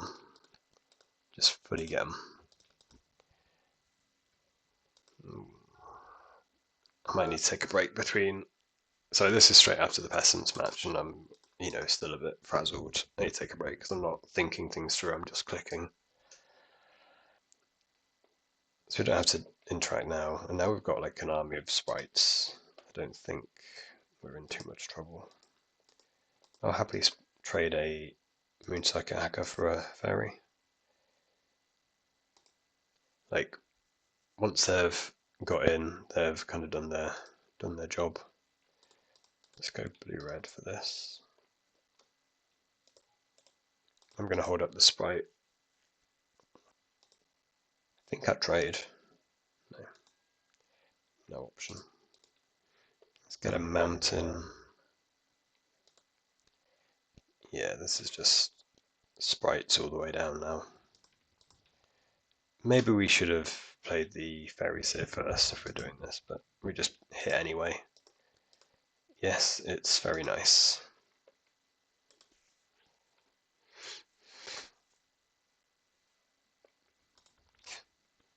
Okay.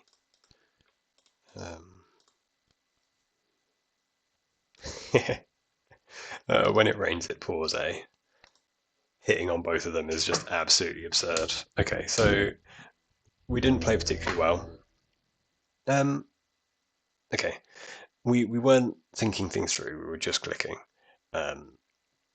Made sense to like the ninja baiting them into the first intruder that we got to Sprite was kind of actually the thing that put us, to the point we were winning comfortably. But it wasn't almost a conscious decision at that point. I was just, I'll make them use, I'll try and trigger ninjutsu, pick up my augur, replay it. But it actually worked out really well because the sprites didn't went off the deep end. Did we go 3 for 3 on blind augurs? Sometimes that happens. The difference of having 3 cards in hand versus 4 to 7 on this board versus 1 to 7. That helps. So I want all my breath weapons. I want all my red blasts. I am not interested in the monarch. I don't need relics. And what else have I been doing? Faerie Seer is kind of awkward because it shouldn't be that hard. It looks like it shouldn't be that hard to just basically trade away all the fairies and sit on a lorien field and go, lorien field's going to win. We're just going to trade resources. I'm going to draw 3 game. But actually getting a trade to work and like picking out how to play around things, I found was actually meaningfully difficult. So I'm going to cut the screds, keep the bolts because these go to the face. Screds don't. I don't think they're playing any creatures that are bigger than 3 toughness. Obviously, relics just cycle, and the monarch is a bit of a liability in this match. So, where are we now? Yeah, we've got 5 red blasts, still got this cast into fire, and then we've got 3 breath weapons as kind of a, hopefully we can get them to go wide against a couple of augurs and then blow them out. This feels like it should be a pretty good matchup, but this is one of my losses and one of my 4-1 leagues, and like it felt really tough.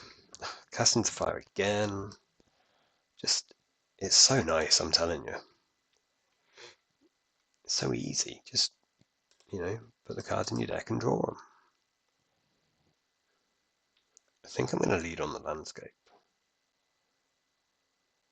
See the landscape of the brainstorm. Yeah, it's probably island brainstorm. Okay, that's a good outcome. Don't want fairy seer. Don't think I want the other brainstorm. I can draw the brainstorm. I just don't really want it. I'm not going to upkeep. What's it called? Lauren availed for it though. No, we'll just draw it. Play the mountain. Go to the end step. Still nothing, eh? I'm being really patient. Probably more patient than I feel like I should be. Is this my spot to get a red blast sprited? And then I can follow up with a breath weapon. Yeah. It's not the end of the world getting that spell pierced, but just getting anything spell pierced always feels awful. Okay, we'll put back 2 counterspells because there's no world that we need to play 2 counterspells in the same turn. Basically, we just don't have the blue pips to do it anyway.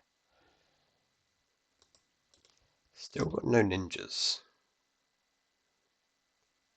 I do want to draw the second counterspell. I think I don't know. It's really tough to tell. Definitely feel like we're being way too, not necessarily even patient, just slow. Not force any issues and taking a reasonable chunk of damage and not really got anything for it.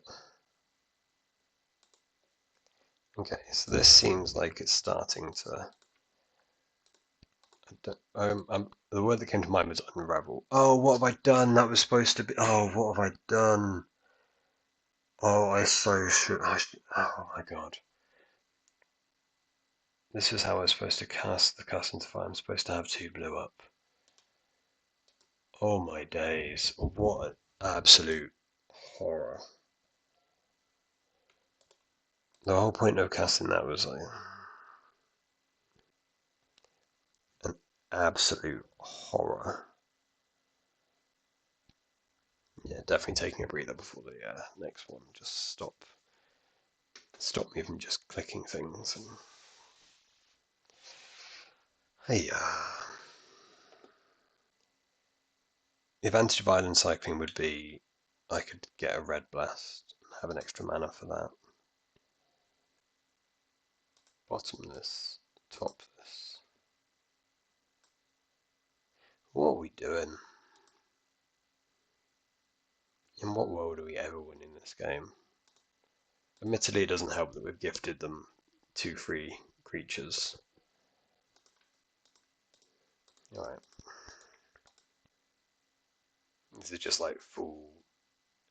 I didn't see if we'd have had if we'd have island cycled this, we'd have had a shot. Was that they picked up the other intruder, so they're going to intrude again? I mean, we're going to get a breath weapon off, and it's going to be pretty good, but we've taken so much damage for no reason. They don't even intrude. I agree, they don't have to. And a silly sausage. Probably shouldn't even show them I've got a breath weapon. Should just accept I played horribly this match and concede. But here we are. Problem is at 4, we're just at, it makes it really hard to block favourably. Or like block in safe ways, not favourably, safe to intruders and the like. Not a sprite. I'm just going to keep clicking. And put back bolt, counterspell. Try and draw the bolt. Preordain. I think I just take a bolt guy. Which mana have we got? 5 mana. What's the miscreant camp looking like? I'm just going to kill a miscreant. Obviously, the plan is never to basically tap out into their 2 over mana and just be bolting a guy, but at this point, might as well. 2 ninjas is lethal, and we can start again. Only 1 ninja. That's sad. Yeah, this is the annoying thing of this, engine this match. But this is where it gets difficult. Is they can just start, or just keep looping. I don't see what we can ever draw here. We've used our cast into fire. We need to kill 3 creatures off 1 mana. Off 2 mana, sorry. Let's concede. We didn't help ourselves in that one, did we? So I'm going to take my 2 minutes and actually have a drink and. Right, so let's jump back in for game 3, round 3. So we've got 17 minutes. So we have plenty of time. Let's just not play terribly. Not play terribly. Let's just play a bit better. I think this hand is keepable. It could get us into trouble if, they have there's starts where it can get us into trouble. If we don't find another land, if they have a faerie now and we struggle to get the augur down. That's an example. So I was going to say, Island would be our best draw, so we could just, bolt that guy, play the landscape. I think we'd still just bolt that guy. I got the auto yield off in time, so I don't actually just get cheesed by this. I nearly did. That would have been very frustrating. After talking about how we've got all the time in the world, to just auto yield randomly and get, I don't know, what do you call it, strip mined. Seems like a good spot to faerie seer into augur. I'm going to go bottom. The other option would be to faerie seer into Sprite, but I think the chance of them playing into the Sprite if we'd have kept mana up would be too low. And I really rate having an augur down so that we are ahead of the game slightly against ninjas. It helps stop the a ninja from being a slight problem into turning into an absolute nightmare. But yeah, the more I play this matchup, the more actually Cast into the Fire is so much better than Breath Weapon. It's not even funny. What's this doing here? Oh, off one mind. Makes sense. Sorry, that confused me for a second. So I think I'm kind of happy to block with the faerie seer now. Starts a bit of a fight.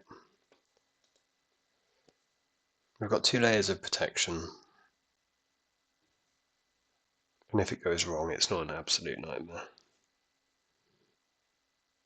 Because we're opening on a Sprite to try and... if they had an intruder, we'd open on a Sprite to try and counter, so... They would have to have a 2-mana spell. So augur's kind of doing work. I was going to say, I feel like I need to find a land soon, otherwise, the stacks can be... It's not just a tempo loss on the stack. The stacks can be really tricky. I kind of want to fire off a counterspell at this. I could also just fire off a red blast at this because it's safe that they can't sprite it. What are we thinking? Because I don't mind them having another sprite, another blue blast to counter the red again, which is how it goes. I've got a spell stutter on board. We've kind of traded 2 for 2, but I've got this right. So if I draw a ninja or a breath weapon, which again, there's times breath weapons have looked better than when you've got. I guess I've got more on the board, but it's. I should have just bolted that guy. Oh no! Again, we've got the breath weapon. It's the tension's really tricky in ways that Cast into Fire almost isn't.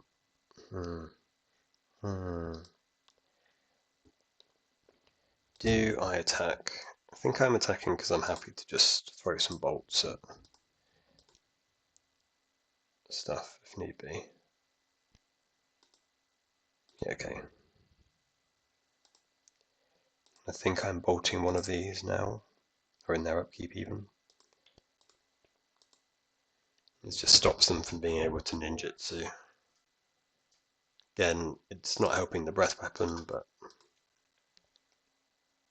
I'm sure we can find a place to get breath weapon value. maybe it's hard for them to, eventually they're gonna the idea is still that they're going to need something of a board, or else we're gonna pull ahead from Lorien Revealed and the like. Am I bolting again? Okay, Sprite seems like a good draw. Again, barring the double breath weapon like tricksiness, because the breath weapons have really been yeah, I would say this is the first time I've had them, and they've been way better than this in other matchups. I think this is a particularly difficult spot for them because in other matchups you're so much likely to cast them sooner, whereas here it is like you are particularly, or you're like so incentivized to hold on to them and slow play them. Okay, we finally bring out the 4-mana Ninja of the Deep Powers. Again, now I don't really care if it's great if it hits. It's not the end of the world if it misses. That's a hit. I think I'm taking the Brainstorm. I don't think I'm playing it straight away. 8 lands to 6. Well, that's kind of the difference in our cards and hands. Cast into the Fire, a hilarious way to win the combat. Yeah, I don't know. I feel like we're just kind of bungled into this. Doesn't feel particularly earned or anything like that.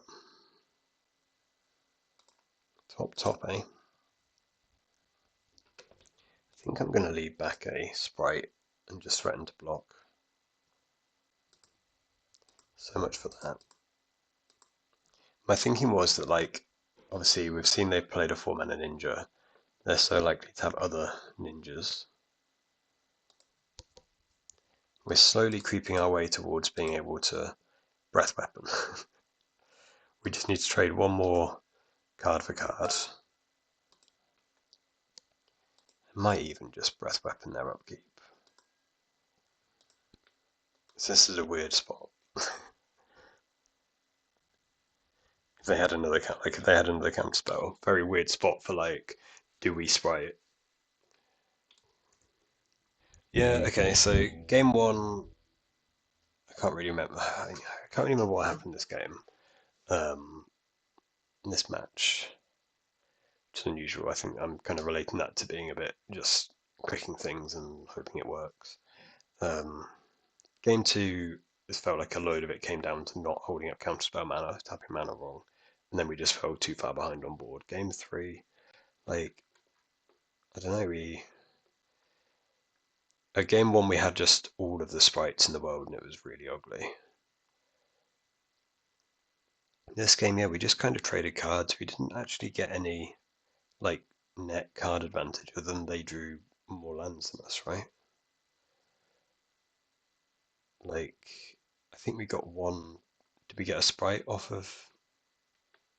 We got a sprite off here.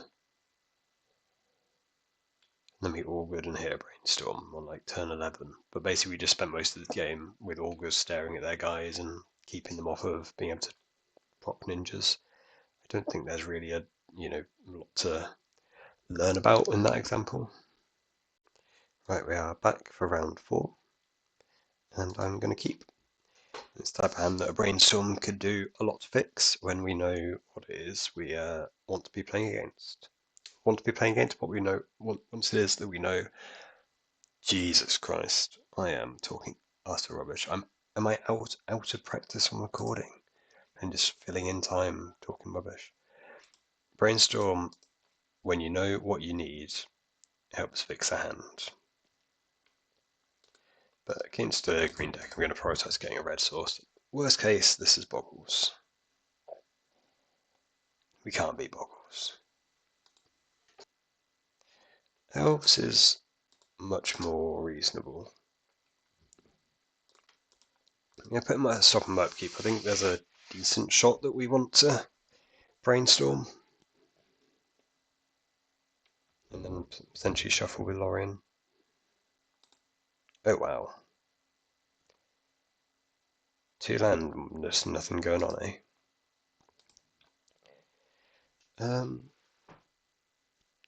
I think I actually want to keep these. The only thing I'd probably put back would be a Lorien.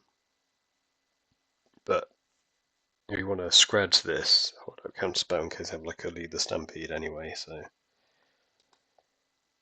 next turn is not a Lorien turn isn't a cycling turn anyway, we don't have access to the mana.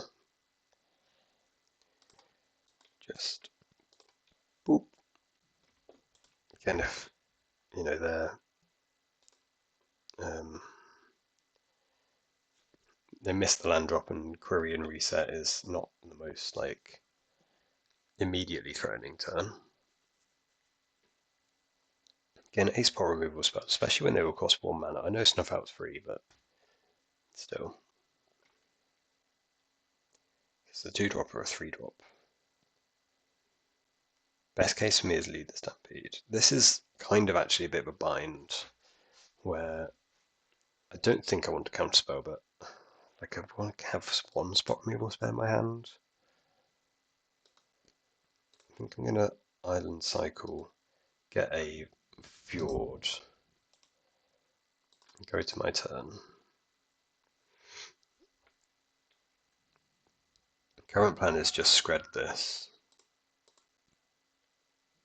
play a fjord, hold up counterspell again. We're getting to the realms of being interested in a U Fae Admiral. Probably prioritize just slamming a Lorien first though. A 2/3 Hydra. I don't think I care about a 2/3 Hydra at all. No, we've got all these augur boluses in our deck that just stonewall it. So if we tap out for a Lorien, what if we just brick? What if we... Okay, so let's not just tap out for Lorien, because if we just brick and they get to lead the Stampede or something, we're in a world of hurt. So let's open with a Faerie Seer. Seer and a Sprite. It feels so weird not to spend any mana this turn. So my plan was that Faerie Seer, you know, if we see a spot removal spell, we can slam the Monarch. Worst case, what, they bestow another Hydra on a Hydra, and then they can attack and take the Monarch. But like, yeah, sure. Yeah, whatever. But not taking a Sprite seems a bit suspect. I think I'm just going to bottom. Maybe keep the Seer. So my worry is that if I do this and they, you know, have a good turn on their end. No, I think bottom, play the Monarch is fine. The point is they can't really kill an Admiral, so we can always at least trade Monarch back and forth. And then I'm kind of prioritizing having access to spot removal spells to break up their synergy rather than Sprite. So that hit 2 guys, but that's kind of spent all of their turn, so we're keeping the Monarch. Is this the turn to slam Lorien? Yeah, now that I've drawn a bolt as well, I'm kind of happy. And I'll top the augur, because again it stares at Hydra. They finally have 3 mana without querying Ranger Tricks, but without all of their elves, this is just 3 mana who's going to trade for one of ours. All looks good in the hood. So let's brainstorm. Put back one of the hackers and a counterspell. Play the land. Play the augur. point is we've got the bolt. So I was going to say taking the bolt, then I didn't see a bolt and I panicked. But the point is we can clear this out, and then we've got, counterspell for anything good, and this board isn't scary, so cool. And then sideboard, let's have 3 breath weapons and cut 2 relics, and I don't really want monarchs either. Monarch's not very consistently. Maybe the blue monarch's fine. It's not fine. It's not good. Maybe a relic's better. It cycles. It's a shame we can't cut them all, but yeah, like plan A should not be that we eventually play the monarch. Plan A is that we just get there with Lorien of Fields and Moonstrike Hackers and Spellsetter Sprites. Don't want to be in a situation where this is in our hand and we have to cast it. Although I keep coming back to it. Basically, having the monarch makes closing out a game really, really easy, because every time you go to end step, you're getting further and further ahead. So it's a very easy thing to get addicted, like a easy out to get addicted to. Keeping this because we've got 1 mana interaction, we've got our first piece of interaction, and then we can find where we're going from there. This hand looks a bit scarier because they're, actually playing to the board. Not a great winding way is good for us. The Querying Ranger is going to be a bit of a problem, so I think we have to scred that guy. Scred their Elvish Mystic. Scred their Elvish Mystic. The other option is that we just say, okay, you have all the mana. You have, what's this? 3, 4, 5 mana. And I'm going to sprite like a random guy. I think I just killed this. Timberwatch is kind of the biggest problem in that if we don't get a spot removal spell, we're in a spot of bother. So we can brainstorm. Okay. I was basically trying to work out what I should do because I felt like I really wanted to play the fairies here, but again, we've just basically made it. It's been made easy for us. Do I actually want one of these? Go up to 5 lands. 5 lands is quite comfortable. Breath weapon and something. I love making land drops. What can I say? I know what I am. What I am is a land drop fiend. That's a weird one. I was tempted to block. Keep 5 lands, just spike a lorien. Yeah. So this hand really didn't come to much. Like, we did scratch the Elvish Mystic, didn't we? So that slowed them down from 5 mana to 3. Then they just played a Timberwatch. I don't know. Never had to breath weapon. To be honest, both games seemed pretty safe. We just hitting the spot removal spell for the Timberwatch. Was very good. And then game 1, we killed 2 Priest of Titania's turn. We killed turn 2 and turn 3 Priest of Titania. Yeah, just 8 spot removal spells, and they didn't get, too many Lead the Stampede, Winding Ways, massive hits. So, what's this, 3 and 1? Back for round 5 against what I'm expecting is White Weenie from Jwaves. I'm going to mulligan the 1-lander and keep this. And I think put back the Lorien. That's not a white land. Maybe I should keep the Lorien because it's access to. Oh god, another one of these. Settling for the long haul. Oh well. Maybe I counter that. It feels like I don't counter that. This is the most obvious spell despite anybody's ever seen. Ever. And I'm going to have a relic though. I do rate relics. I don't know if you've heard. It feels hard to get away from slamming a monarch here. Again, worst case is they have their own monarch creature. Helps if I tap mana, right? Like cast down, monarch creature is pretty rough. If it's not that, I think we just win the game.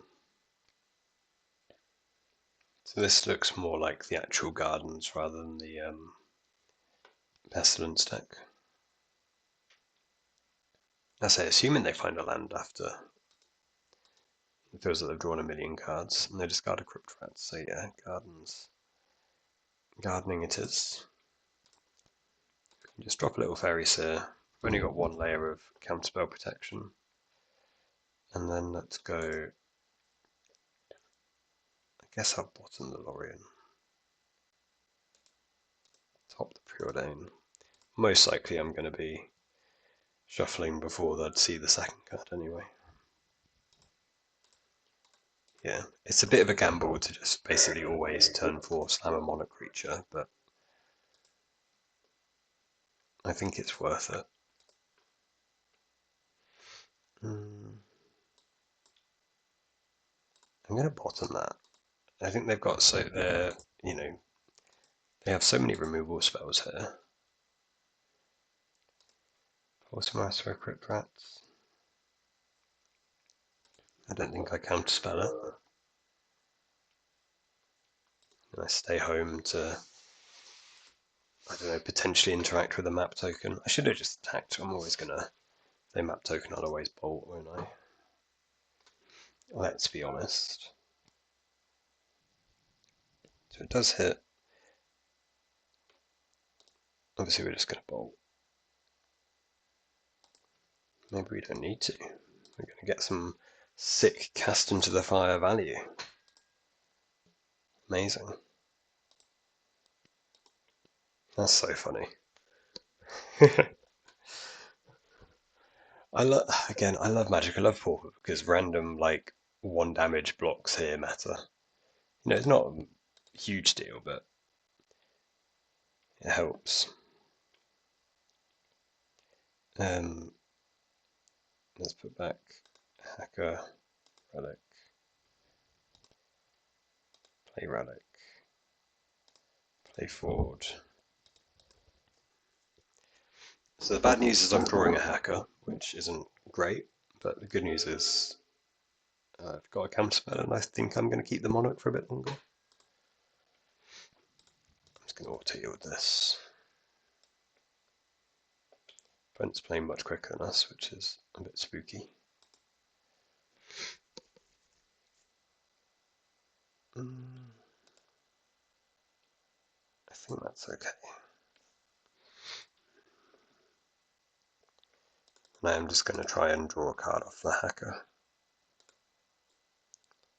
Just kind of take trade 1 for 1 because we've got the Monarch and hopefully that puts us ahead of all of their draw 2 effects. We don't. Yeah, I'll just keep trading card for card. I'm thinking that we don't really need to worry about the troll that they put back because we've got the we've got so many screds, we'll likely find one at some point. I don't think I counterspell. I don't think I use my first counterspell on this. If they have a monarch creature, it would just be game over. What's this? Find another witch's cottage. Just a swamp this time. So we do need to find something to win the game with. Eventually. Because we will otherwise mill out first. Hopefully it won't come to that.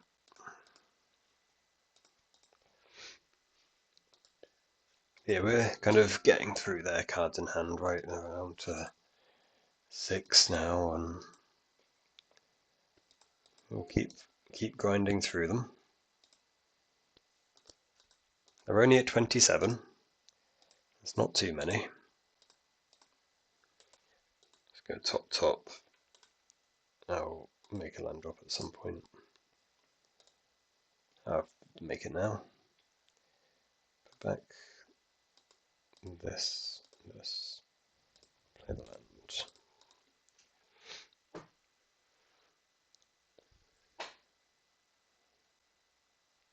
Part of it is that kind of similar to something that we can do against them, which is that eventually, like, we can let them have the monarch and then just say, I'm probably sacking the sprite here. Yeah, you can kind of let them have, like, the garden stack have the monarch because it's just all removal anyway. So if you just don't play creatures, they just end up discarding to hand sites. And this is a point that I make about one of the reasons I quite like this deck is basically like none of your creatures matter. There's not many that you spend much mana on. And they're all very interchangeable, just, you know, little bodies.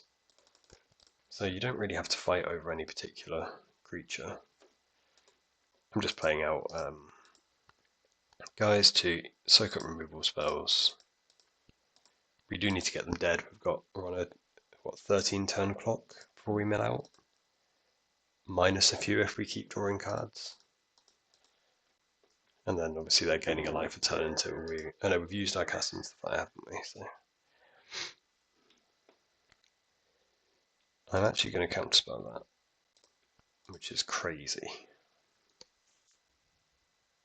To let this through and then counterspell that doesn't really make any sense to me, but is what I've chosen to do. A bit worried that they are just basically setting us up to commit too many guys to the board, then they'll wipe it, but I don't really know what I'm supposed to do about that. Again, I still don't really want to use a counterspell on the Crypt Rats, but if we have to. I think with 2 counterspells back, now is the time to play out another ninja just to add to our clock.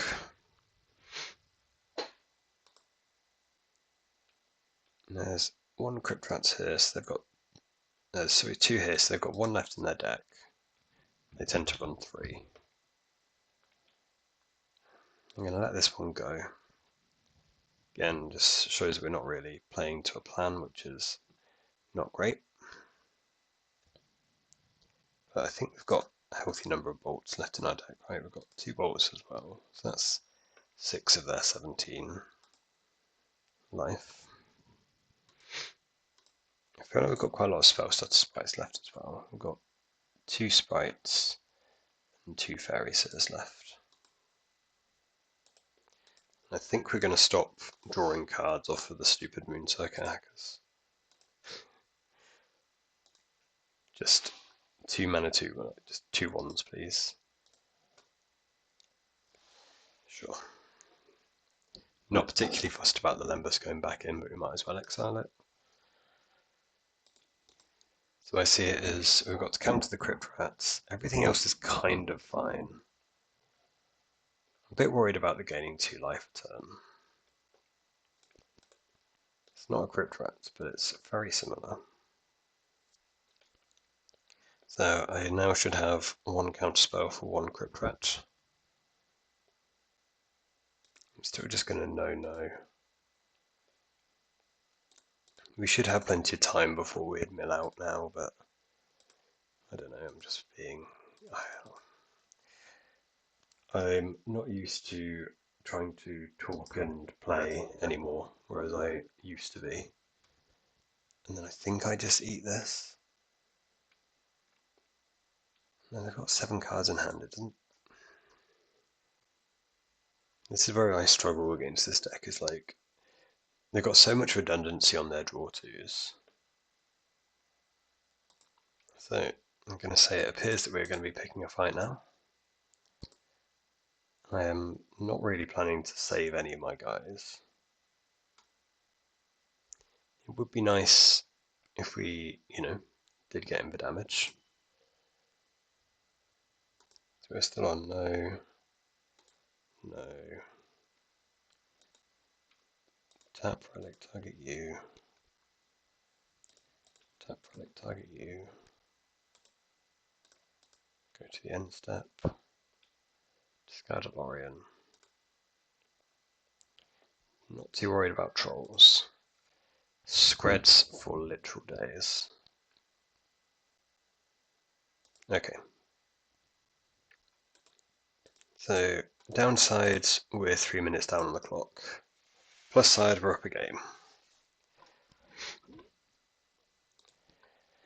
I think these tend to get a little rougher as well post-board. Again, we don't really have a lot to bring in. And I'm going to cut the bolts.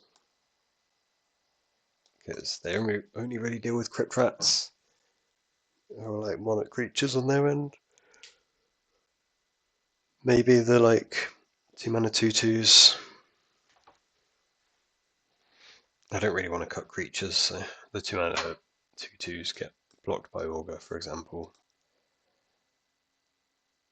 This has been a long league, and I'm getting quite tired. As I say, apologies for my talking over things being utter nonsense, but yeah, as I say, I don't feel like I'm up to scratch with talking and playing at the minute. I got into a decent swing of it and was like, I don't know whether it was any good, but at least kind of second nature, I wasn't really thinking about it, whereas now I am. If I'm not thinking about it, not saying anything. So keeping this off the back of having a U Fae Admiral, because that is plan A and plan B. No, plan B is the Commodore, but I saw a mana tapped. I was ready to sprite something. I was going to sprite it up. Let's brainstorm. Ugh. I think I'm going to put back 2 sprites. Don't have a great reason for why I'm playing this. Kind of wanting to have an extra lorien and having a guy in play, can help.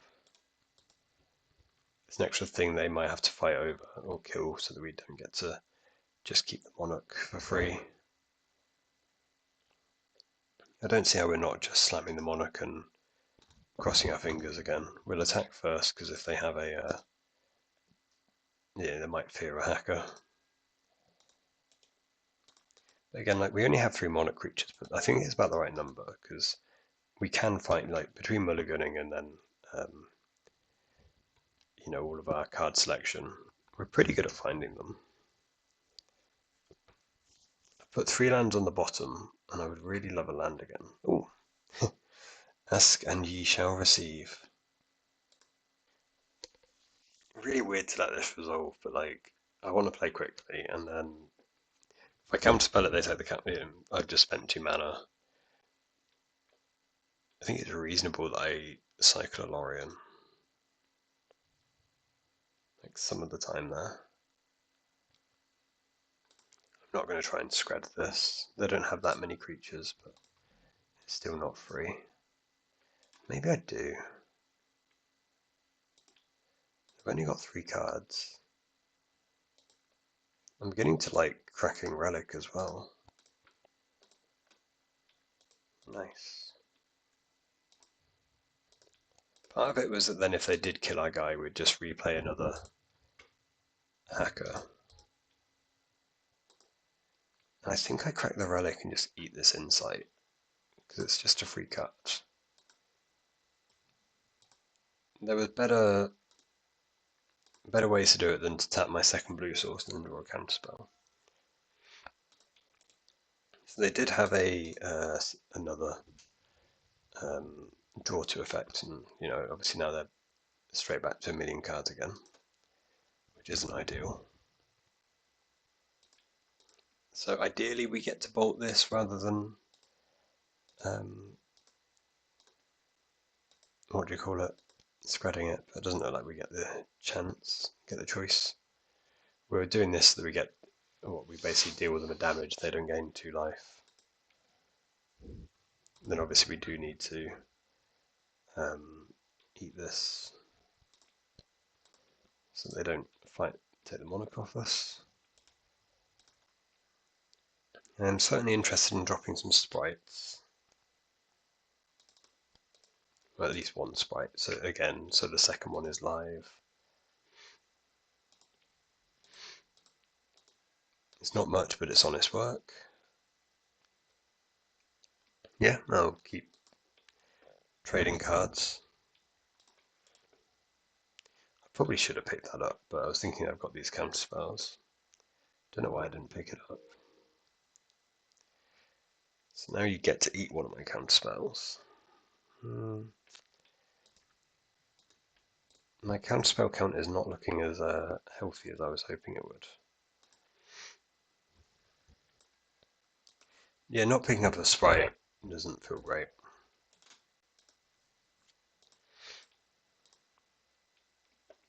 Okay, maybe we just get away with it. Sure.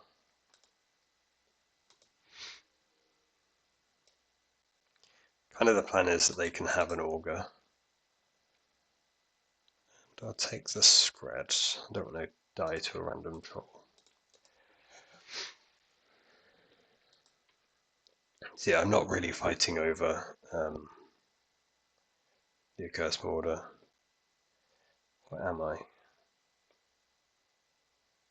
Well, so I'm still not fighting over the accursed order, but I think I just counted this and like, yeah, what you drown in sorrow or crypt rats me. That's kind of okay. If you don't have it, that's even better. I really didn't want to let them have my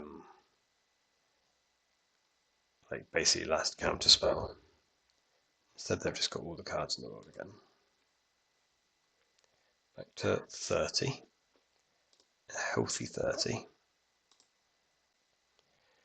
I don't feel like I really need to crack relic to eat the insight now. I should auto yield this.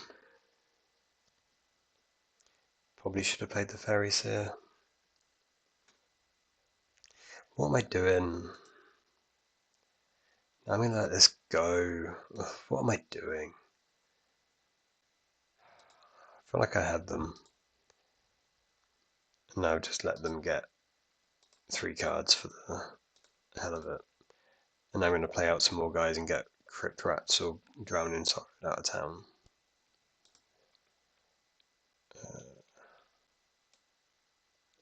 Okay, so the new plan is that a Commodore is just an absolute house and 5 damage is a lot of damage. Didn't auto yield. See if that works. I'm all over the place again. We're effectively getting him for 2 damage a turn, which is, well, hopefully it's going to add up. I'm not even going to draw. 1, 2, 3, 4. Commodore. I don't think I stop them killing the Commodore, but again, I fight over sweeper effects. Can I beat 5 life a turn? I don't think I can. But it's so weird to, like, I don't know. It makes so little sense to... I love this for me. I was going to say it makes so little sense to let them kill a Commodore and then to counter a, that does 5 damage a turn, then counter a Campfire that does 2, that gains 2, but again, they've got so many removal spells, that's why it makes sense.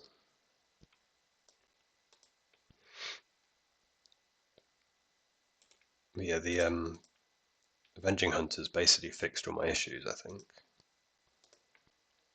Because I'm now much less worried about actually killing them in time. I don't need an extra land to discard. But do want to pick up this. Cool trick. It's still it's end of combat. It's still in combat. It's still unblocked. I do really like that as a little tricksy. And yes, that's just basically drawing us a counterspell again. Nice. So 4-1 again, continuing to be on a pretty, what's that? 4-4-1s and a 2-3. 7 losses and 18 wins. That's not bad. And I'm going to say it actually didn't play very well for most of these matches. So I don't know. Maybe just was clicking everywhere. It was all over the place. Didn't have the plans for many of them, apart from just play the monarch and hope it works. But the monarch is a hell of a drug. I like the list. I'm probably not going to make any changes to it. I think the deck's pretty good. The fact that there's not much of a concession for. We beat a Pestilence deck and we beat a Gardens deck, and there's really not much of a concession to that. I would say anywhere in here. It's basically the 3 monarch creatures. That kind of speaks a bit to the power of it, and in terms of maybe if you're on some Murmuring Mystics and Terrors that you really need to survive, that matchup becomes a lot harder. Whereas when you're just on 18, cheap creatures that will eventually get there, that helps. Anyway, I will upload this. I've recorded it. I've not recorded something in ages. I don't think it's the best content I will have done. I feel like my talking was all over the shop, but it's the what do you call it? It's the authentic package, right? If you are still here, thank you for watching.